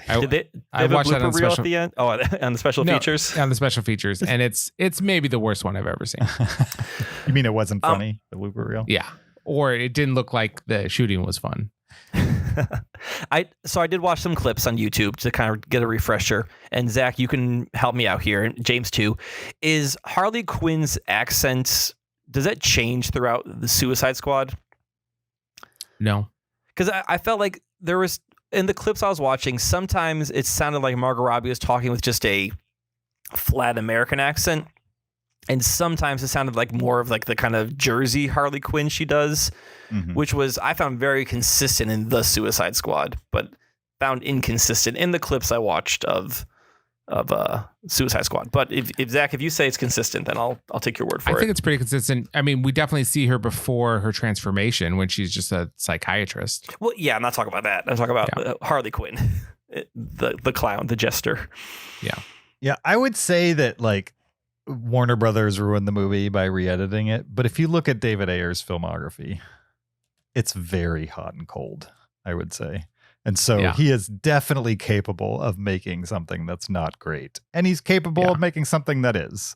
And so I'm not saying Warner Brothers is innocent in all this, but it's entirely possible he made a mess of a movie that they cobbled together what was left.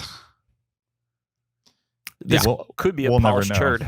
This could be the best Suicide Squad we could have gotten from David Ayer. This could be it. Yeah. Yep. Although I do remember Leto saying that there's like 35 to 40 minutes of footage that they didn't use of his that was supposed to be in Suicide Squad. There is an extended there's an extended cut of Suicide Squad That they're just not releasing? No, they released. I have it on Blu-ray. Oh. I watched the theatrical. Gotcha. And apparently it has a lot more Joker Harley Quinn stuff in it. James, what's your take on Jared Leto Joker? It was a choice. I was okay with it. I mean, I kind of wish there had been more to flesh it out a little more. I mean, they're, like I said, they feel like music videos to me. They don't feel like, it doesn't feel like a movie. It just feels like a compilation of fan films, I would say. Really expensive, high budget fan films, but not enough connective tissue for me to really get into any of the characters. So I kind of like, I thought it was interesting, but at the end of the movie, I wasn't like, gotta see more of that. It was fine. I liked his portrayal of Joker as this like crime mafia boss who doesn't live in the shadows. Like he lives out in the open and people know who he is. And he's just, he's like John Gotti or something like that. Yeah. Or like a little bit like he lives the rock star life. Yeah. Almost. Right. Yeah. I mean, versus, like the Dark Knight Joker, which is kind of this underground villain who appears, or even Jack Nicholson's Joker, who is a great take on it.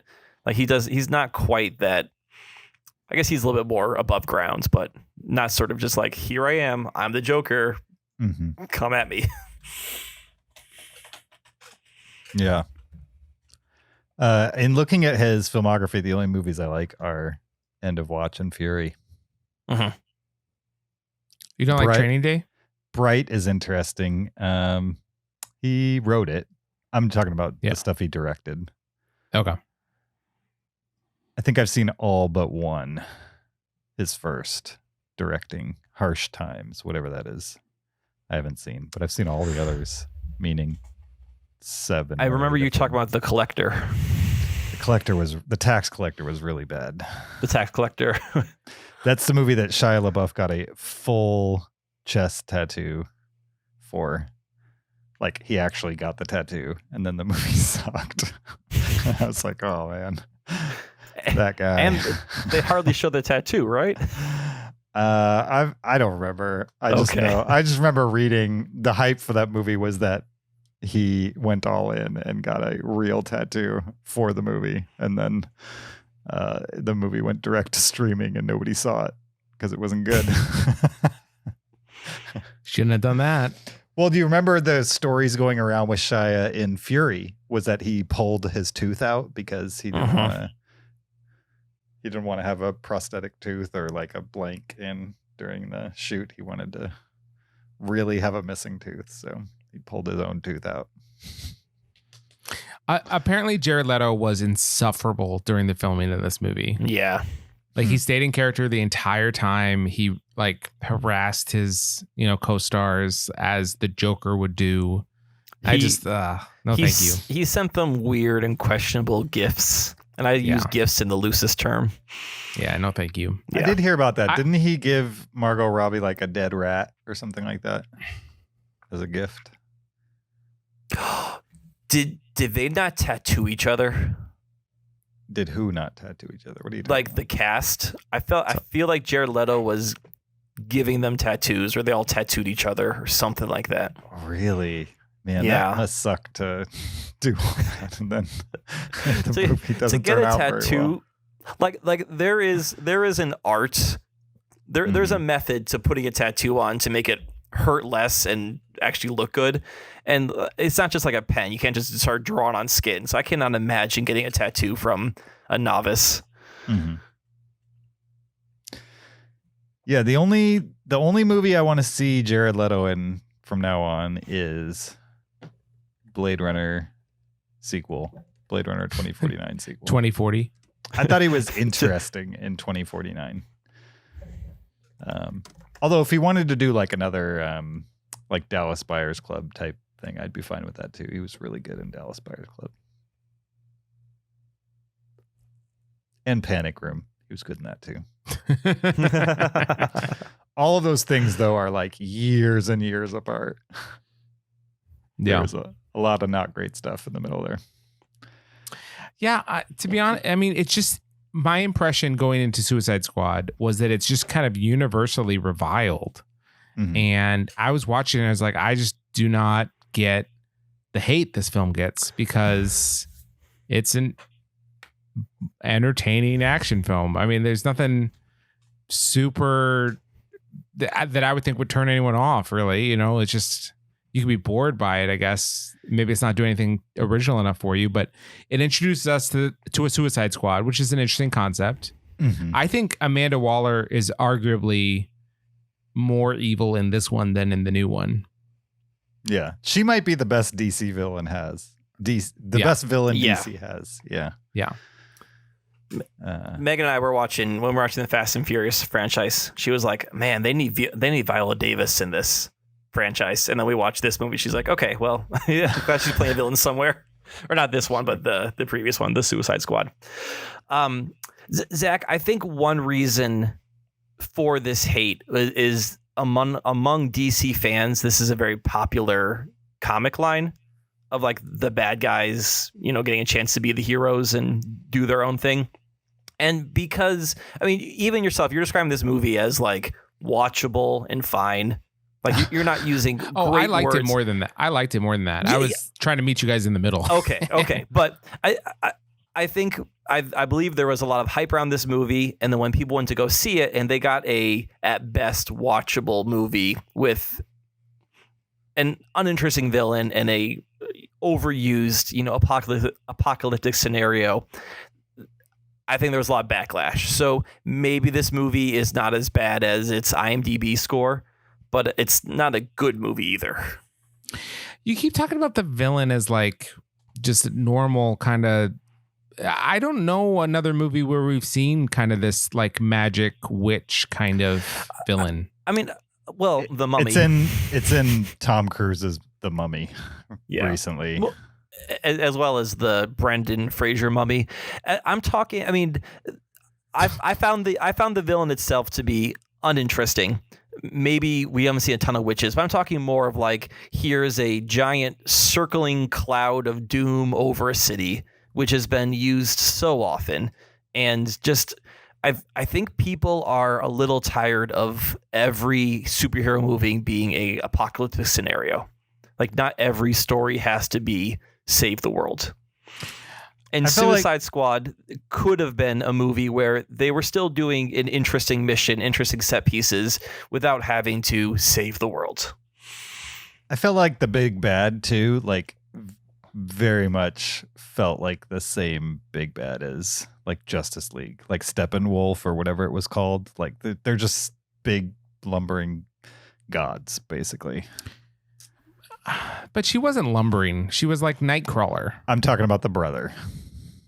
Oh, sure. So it was like a combination of deja vu villains where you're like, have I seen this before in other things? Because this is very similar to other things I've seen. And the connection to Joel Kinnaman's character, Rick Flag, is like the only thing that kind of loops it back in with why the other characters would care, short of they're going to explode my head if I don't fight them. And I just found his connection to her like surface at best. Go ahead. I think it's worth pointing out that both the Justice League and Tom Cruise's Mummy came out after Suicide Squad. Yeah. I still feel like it's overused. Like Steppenwolf is a much more memorable and interesting bad guy than Enchantress's brother.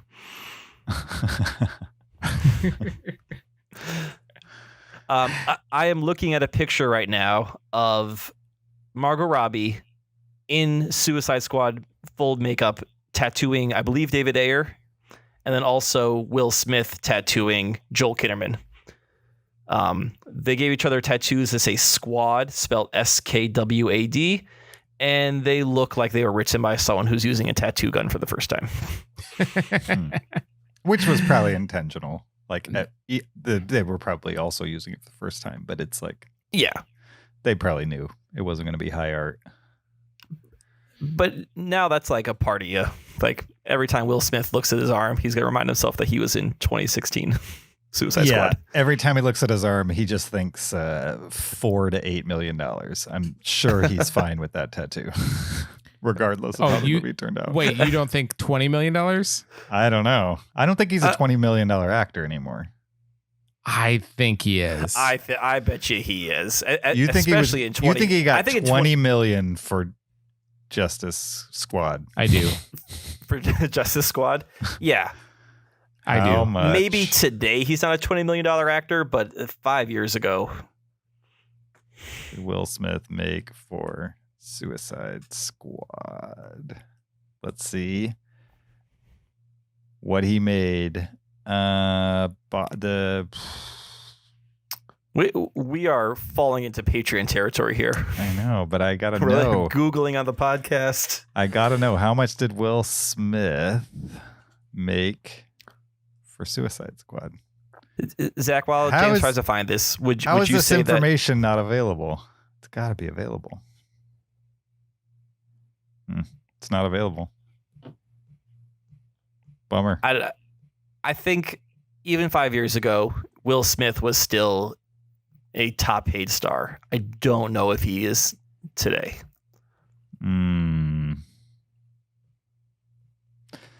I agree Okay. that at one point he was a top paid star. In 2018, he made $42 million.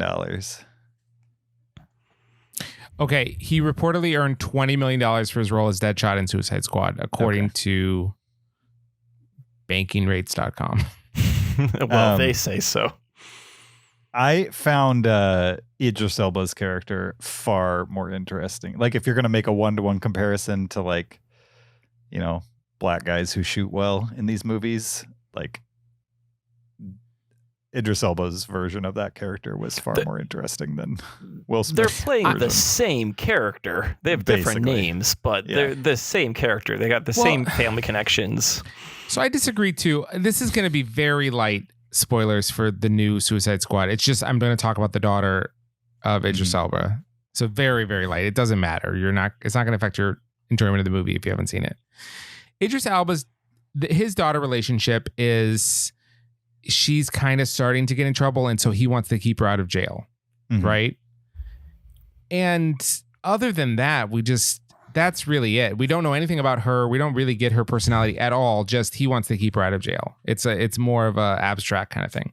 But Will Smith, his daughter, he had a chance to kill Batman, and he didn't because his daughter was right there and like stood in the way. And he had to choose: am I going to make my daughter hate me and kill Batman, or am I going to let myself get arrested? And he had to make that choice. I personally find that way more interesting. Maybe it's just the style don't of remember acting that whatsoever. Like, I don't particularly think Will Smith is like a really great actor. I think he picks good material that he can do well performing, but he doesn't. Yeah, I don't consider him a particularly great actor.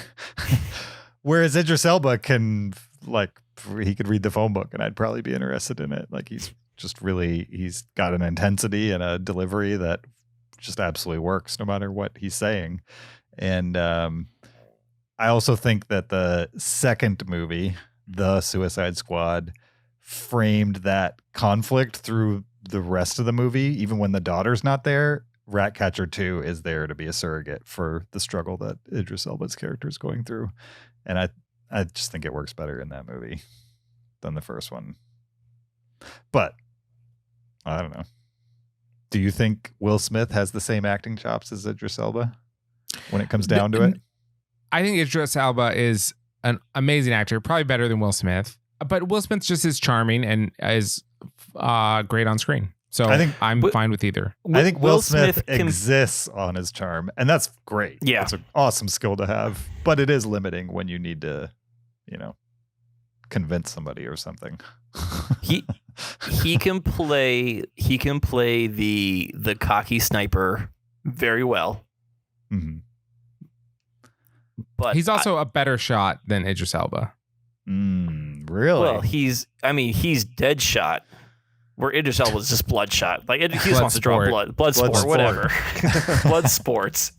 See, I think Bloodsport, I think of the Van Damme movie. Right. Yeah. For sure. So, okay. Right. Will Smith, he's in it for the kill. And, to Idris Elba, it's a sport. Well, he's a mercenary. Well, I guess they're both mercenaries, right? They're both assassin mercenaries. They're the exact same character. They are. They really are. They really are. All right. They Anything even have else? like the same masks. Okay, moving on.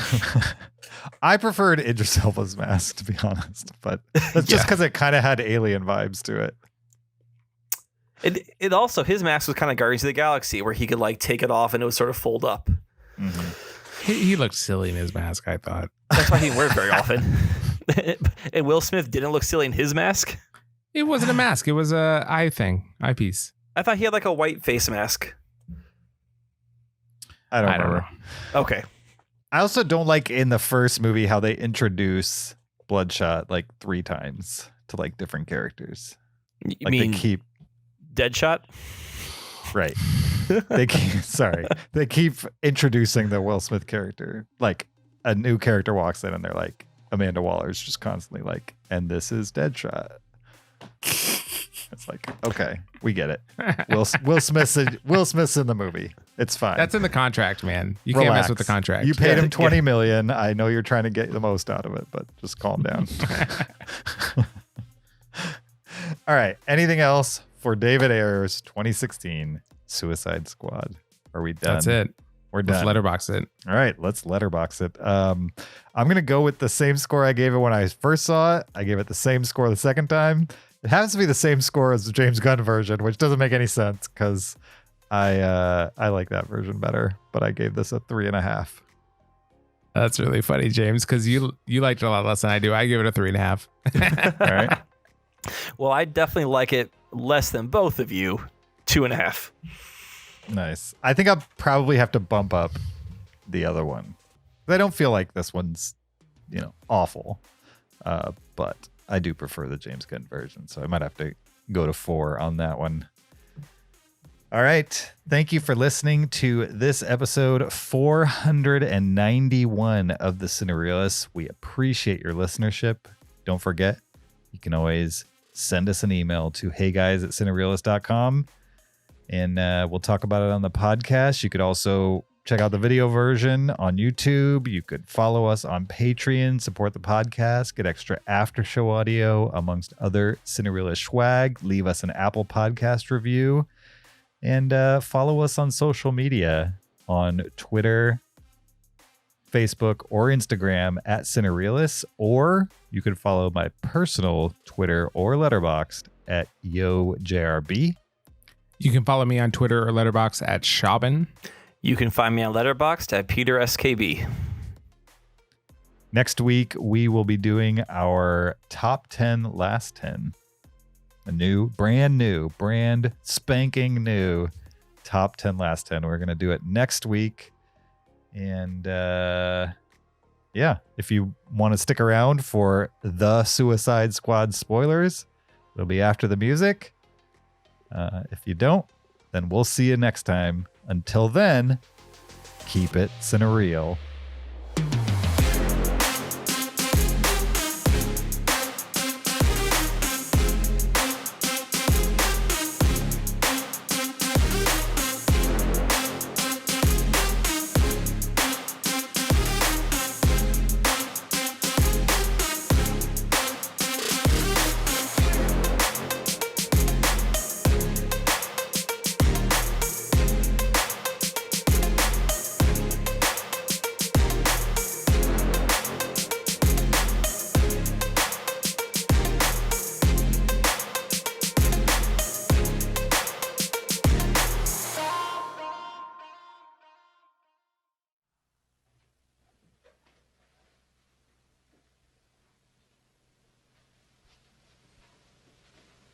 You're still here? It's over. Go home.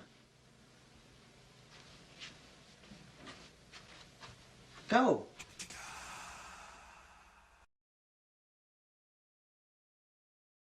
This is spoiler chat for The Suicide Squad, written and directed by James Gunn. If you have not seen the movie and you want to stay spoiler free, you shouldn't be listening to this. You should hit pause, go watch the movie, come back, then listen to this. If you have not seen the movie and you don't care, then listen on, because we're going to spoil it from here on out. My favorite part of the movie by far was the giant star alien sequence. Yeah. Like anything with that. Yeah. Anything with that, I was totally into. I thought It was a really good bad guy, I thought. yeah, really good. Totally a Guardians of the Galaxy bad. Like there's never been anything even remotely as fun on the screen in another DC movie ever. Like not even just DCEU, just thinking back to every DC movie I've ever seen, nothing has even come close to as fun to watch on screen as that giant thing shooting little starfish out of its armpits. And I kind of wish they had done more with the mob, like the mind control mob. Yeah. But just the visual of it and the goofiness of it was super fun for me. I wish was fine that they didn't, because I'm so over zombies. But they did have like this alien face hugger thing going on, though. Yeah. Oh, I wished that go ahead, James. there was definitely a brain comparison the same way. I was like, oh, that's like a face hugger. Yeah. I never forgot that, but it was still fun. So they had the I think Steve Agee even makes like a kaiju comment in the movie, which is one of the moments where I laughed. They have the starfish walking through the city, like it has 2 legs, 2 arms, and a head. Even though it's a starfish, it's all limbs. I kind of wish the thing cartwheeled through the city, like everything was a leg. I just think that would have been like a really clever way for it to move. That would have been fun. I agree. But it's okay. It's a, you know, it's a little thing. I liked the sequence where they killed it. Mm-hmm. Oh yeah, with the javelin. Yeah. Like Which the is way they killed it type of thing. Mm-hmm. Yeah. Yeah. I'm trying to think back. Was there was a sequence, and maybe you guys can help me remember it, that reminded me of the opening to Guardians 2. Remember in Guardians 2, like they're fighting a huge monster in the background, but in the foreground, Groot's just dancing around. Yeah. But Yes. wasn't there a sequence in this fight that was kind of the same, where the focus was not on the fight, but was on some character doing something else in the foreground? I don't believe so. I don't No. remember that. Okay, all right. I'm trying to. I mean, the shark stops to look at an aquarium for a while, but I don't think that's what you're talking about. Yeah, I don't think that's what I was talking about either. Okay. I did really like Harley Quinn had this very 90s action sequence where she had 2 pistols in like in a circular room, and like she's spinning around, the camera's spinning around. That whole thing, that felt like something straight out of like Ghost Dog or, you know, Boondock Saints or something like that. Yeah, I loved how that ended too, where it was like it gradually transitioned into her like shooting like flower petals at people and stuff like that. Even though it was Right, bullets, yeah, like you kind of sank into her mind, like she was in some kind of like weird Zen zone or something like that. I liked that. And I also liked how I think they struck a good balance with her in this movie where it was like, she's not innocent for sure, but she's being taken advantage of by the politician, right? And so her reaction to that is a psychopath's reaction, right? Instead of getting away from the guy, you just shoot him in the heart, and Oh yeah, with the presidents or whatever. Right. And so it fit as like, oh, she's still a villain, but also gave context for like how her brain works. Like she's recognizing that on some level she's a victim, but her response to that victimization is extreme. And so I liked the little touches here and there where they would remind you that they are villains, but also not excuse the villainy. You know what I mean? Like they'd give you reasons without excusing it, type of thing. And then some characters are obviously criminals, but not necessarily psychotics, right? Like Polka Dot Man or the Rat Catcher 2. And then you've got King Shark, who's like a giant baby that eats people, right? Doesn't know anything, doesn't know any better, basically. And so I liked the spectrum of people that they put in the movie. But it is hard to watch this and not compare it to Guardians and not be like, the shark guy is Groot, and you know what I mean? Like it's very it feels very much like Guardians, a rated R version of Guardians 3, and they just restarted the team. Even Idris Elba's gun felt like a Guardians gun. It was super cool. It made no sense. Like he would just constantly pull things off of his vest and make a gun out of it. But that was totally a Marvel Guardians kind of weapon. Yeah, even their costume. I liked when he ran out of the pieces and he's like just reaching around to see if there's any pieces left. His costuming felt very what's the guy from Guardians, the main character? Peter Quill, Star-Lord. Yeah, the costuming was weird because you had Idris Elba, Bloodshot. Why wasn't he just Deadshot? I don't understand why they didn't just. I guess because if it's a reboot, yeah. But if it's a reboot, that's why this movie's weird, because like it's half of tied to Suicide Squad and then half is completely made up. I don't think it's a reboot. I think it's a sequel. You think it's a sequel? Yeah, it's a sequel that throws out most of the bathwater. But they didn't throw out Jai Courtney though. I mean, they kind of do. They kind of do, right? He's back for a little bit, back to the costuming. Like you had Idris Elba, he was in like serious new, post X-Men 2000 kind of costume, right? Everything's black and dark and leathery, and then you've got like Polka Dot Man, or even John Cena, like Captain Liberty or whatever his name was, Peacemaker. Peacemaker, thank you. Who looks like a bad Judge Dredd cosplay.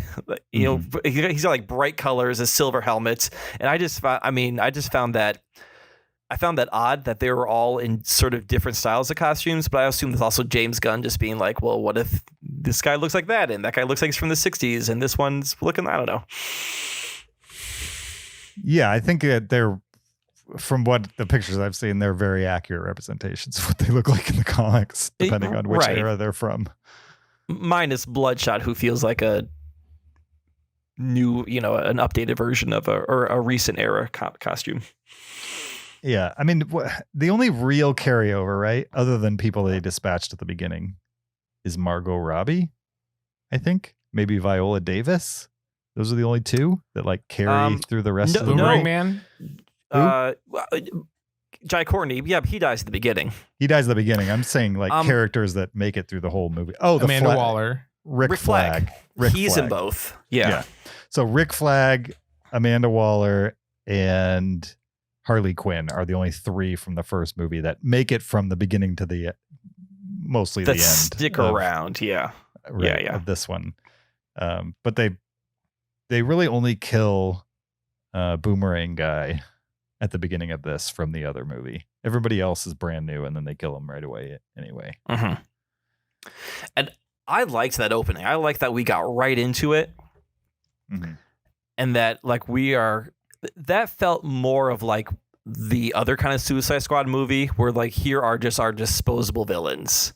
Mhm. And this is how I feel like that's how the mission goes half the time. Half the time, whatever Suicide Squad they make, they send them in and they all get killed immediately. And then the other half, we get what we saw for our movie.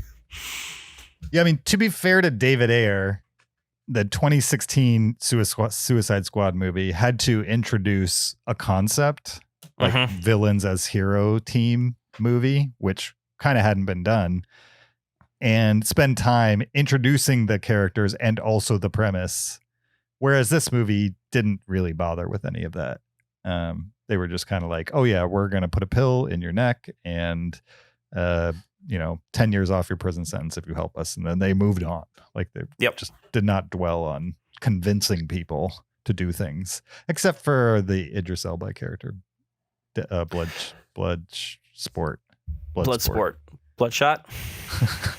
I don't remember. I get that. It's just, I don't know. It just seems odd that Deadshot and Bloodshot are like both played by African-American men, or I guess he's not American. Both played by black men. They both have the exact same power. So I just don't know why it was why not just recast it?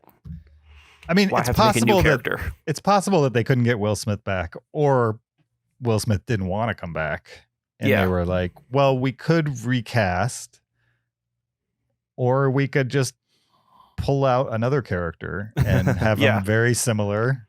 I mean, I know they're both real characters in the DC universe. They didn't like make one up instead of recasting. Or maybe they're hoping someday in a Suicide Squad, in a the Suicide Squad, they can have a Bloodshot versus Deadsport, whatever.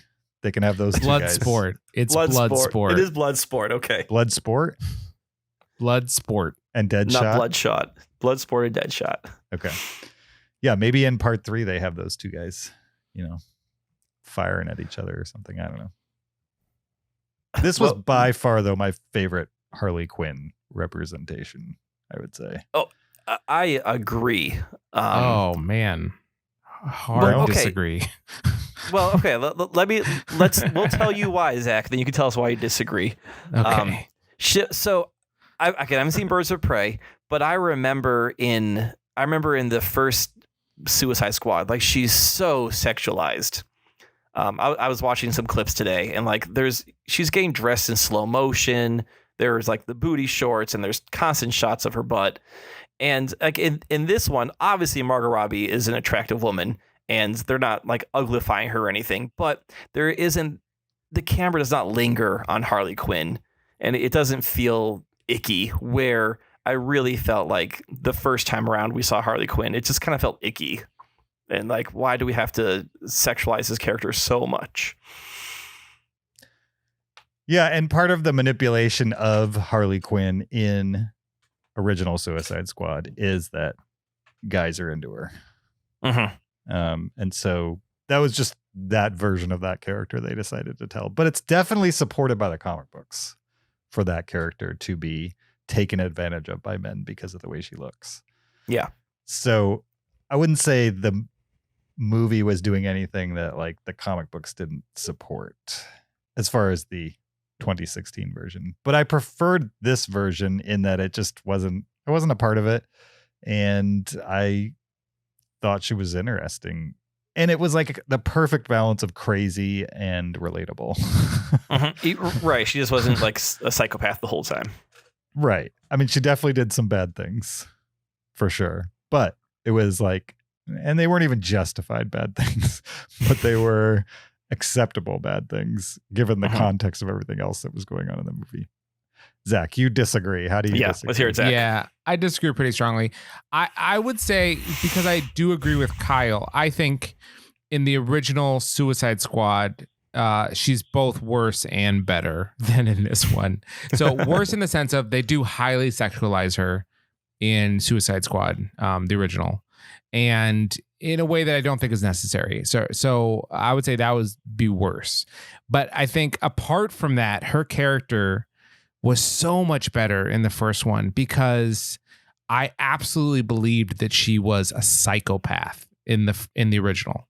Mhm. I mean, she just seemed unhinged, maybe more than than Joker. Even we see montage scenes of her and the Joker running from Batman and stuff like that, and she just seems like someone you absolutely can't predict what she's going to do in the future, kind of a thing, in a really interesting way, I thought. Whereas in the Suicide Squad that just came out, I don't think she seemed unhinged or like messed up in the head at all. Really, she just came across to me as like a child. Like the way she talked or interacted with people as if she was a 6-year-old in a woman's body. That's really the characterization that I saw. There was none of the like, no, she's had shock treatment and she's like off a rocker that we saw in the original one, which I thought was a more interesting character. This one, she just seemed childlike to me in how she thought and interacted with things. Yeah, there's probably a little bit of a bridge missing here for you guys with Harley Quinn and the something or Because of other. Birds of Prey. Birds of Prey. Yeah, Birds of Prey. Because like that movie is a lot about Joker, even though Joker's not in it. But it's about like Joker burning her, and she finds solace in like other women who have also been burned. And then it's also a movie where it's like bad guys, but you're meant to feel for them. And then at the end, they get one up on people who are worse than them, type of thing. Sure. Yeah. And by the end of that movie, she's toned down. So maybe if you had experienced the transition, it might be less of a shock. But there is I can see how there's definitely a strong difference between the portrayal in the Suicide Squad versus the original 2016 Suicide Squad. They definitely look completely different, but you got a movie missing in the middle, I guess is what I'm saying. Yeah. To explain some of that.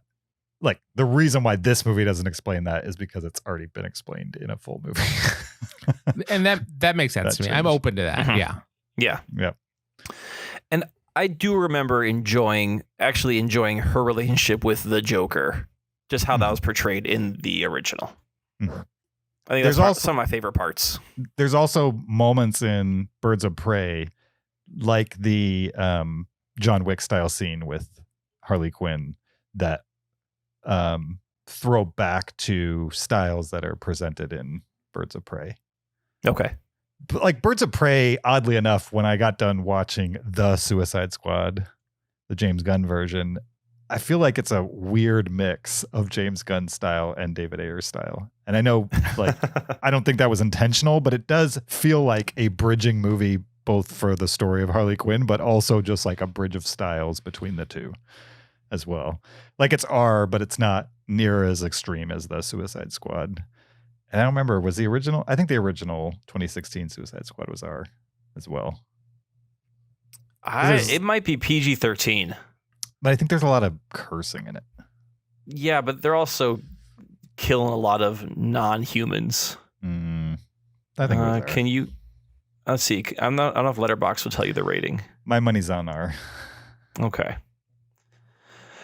PG-13. Yeah, Letterboxd doesn't have the rating easily. PG-13. It's PG-13. Yeah, Right. that sounds right to me. I lost my money. Yeah, so maybe it is a perfect bridge because it's the only other one that's R, but it's not hard R in the violence category. Anything else? Joel Kinnaman dying as Rick Flag. I guess since he's one of the few characters that carried over, did they make you care about Rick Flag dying, or was that just who cares? Well, I didn't because. Oh, sorry, you go. Yeah, I thought Rick Flag was actually the actual character in this movie. I don't know if I cared that he died, but at least he felt like not just a military guy like he did in the first one. Mm-hmm. I agree with that. Like, what did he give us in this movie? What did we learn about him in this movie? No, he just gave us personality. Like he was. What? If I remember, hold on, let me finish. If I remember from the first Suicide Squad, he's just like their handler. He's just there to boss them around, right? He's not really I don't know. I don't remember him standing out as like, I had to look up to see was Rick Flag in the first Suicide Squad. I was surprised. I don't remember his character whatsoever from the first one. So he didn't leave an impression on me. He just seemed like he was a suit, a military guy, the handler. Where in this one, he actually was, even though he was their handler, he also was like, recognized them as a team and was a part of the team and was trying to, he saw them, I guess, more as more human than just villain as the story progressed for him. Right? Especially the conflict with John Cena that came up with it.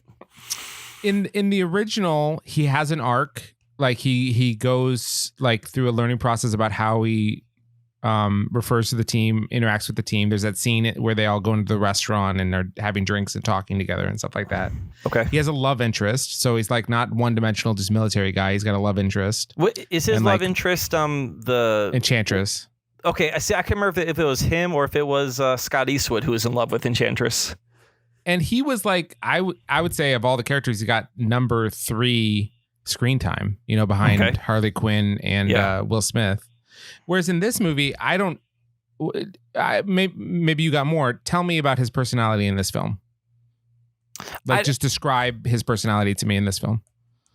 I don't know. Like, I can't say like, oh, he's this one or he's that one, but he just like felt part of the team. Like, so I did not rewatch Suicide Squad from 2016. I'm going off of memory here, and I do not remember him being in 2016 Suicide Squad whatsoever. Like I said, I thought it was Scott Eastwood character who was in love with Enchantress. I thought Scott Eastwood was Rick Flag, like thinking back to that movie.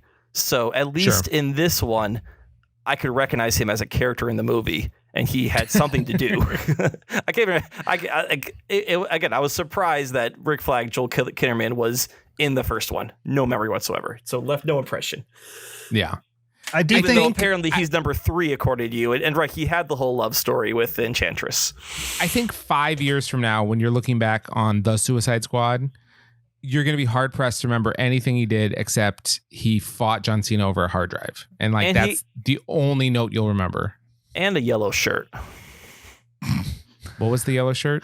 He wore a yellow shirt. he wore a yellow shirt. It was very distinct. What did he wear in Suicide Squad? Fatigues, like all the other ones? I will say that like he had stuff to do in the 2016, but he was the guy he was Captain America in the 40s. He didn't question the government, and he did what they told him to do, and he put up very little fight. In fact, he was kind of harsh about his treatment of the team, and even though they tried to personalize him through the Enchantress stuff, none of it ever really worked for me. And then in this movie, he starts off on his heels, and he seems to be more into and open to like treating these people as real people, like the members of his squad, and seems to be affected by the carnage around him and more personable, just a nicer guy in general. And also more interesting politically because he loses the hard, egotistical edge and then realizes that he might not be on the right side of things, even though he's working for the government. And I thought that was super interesting, especially when like the Peacemaker has similar motivations, but the way they interpreted them, Peacemaker is old Rick Flag. You know what I mean? You do it because you're told to do it, and because, bigger picture, you don't know the bigger picture. In the end, pain now, peace later type of thing. And Rick Flag has gone through not much of a journey, but some journey to get to the point where he's like, things are more complicated than that. That's why I think he's far more interesting in this movie than the last one. But this one also has the benefit of 2 hours more of filmmaking to like flesh out who this guy is and how he's changed. Whereas the first movie didn't try to do that at all. So I don't know. I liked Rick Flag in this a lot. And I agree. Could not tell you other than plot points what that guy was about in the first movie, other than he's just a hard ass who lost his girlfriend. To I don't know, a curse? to like a giant CG, Black hole. Yeah. I don't even Yeah. remember. I don't know. All right. Anything else spoiler wise? What was that great John Cena line? He's like, "I love peace, and I'll kill every man, woman, and child I can to achieve it." Yeah. Yeah. I mean that was that one got me again, to laugh. Not like out loud, but obviously it's like a purposely heavy-handed comment, but I just like he delivered it so quickly and so straight that you feel like that character has said it a million times. mm-hmm. And yeah, that still doesn't understand why it's absurd. Right. Yeah, exactly. Yeah, has never once questioned that statement. One thing that I did laugh at was when the polka dot man was picturing his mom as the starfish, and you see the mom as a giant, like, thrashing around. I thought that was funny. Mm-hmm. Yeah, I like that joke. I liked Polka Dot Man in general. I thought that was a cool character, and one that you just is so off the beaten path that was interesting. I really did not like his final line though. It's so stupid. I don't remember what it was. It's when he polka dots off the leg of the starfish, and he turns to Idris Elba. He goes, "I'm a superhero," and then gets smashed immediately. Right. And I was just like, okay. Yeah, not the most original joke. I honestly can't believe that probably the most interesting characters to me were probably Ratcatcher 2 and the Polka Dot Man. And I liked Rick Flag's progression. Yeah. Everybody else was good, but I thought they were given decent storylines. And the King Shark could have not been in the movie. It would have pretty much been the same thing for me. But yeah, I don't know what he did. Ratcatcher was by far the best. Yeah, definitely. Yeah. Cool. I also liked the needle drop music. Like James Gunn, he's really good at picking the right song, I would say. There's a lot of needle drop music in the first one that doesn't do anything for me. But in this one, it worked.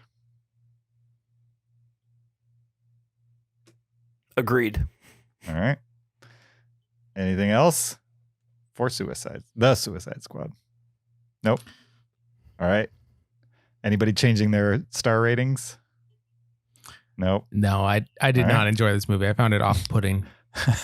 All right. Perfect. All right. We're out of here. Thanks for listening, guys. We'll see you next time. Until then, bye.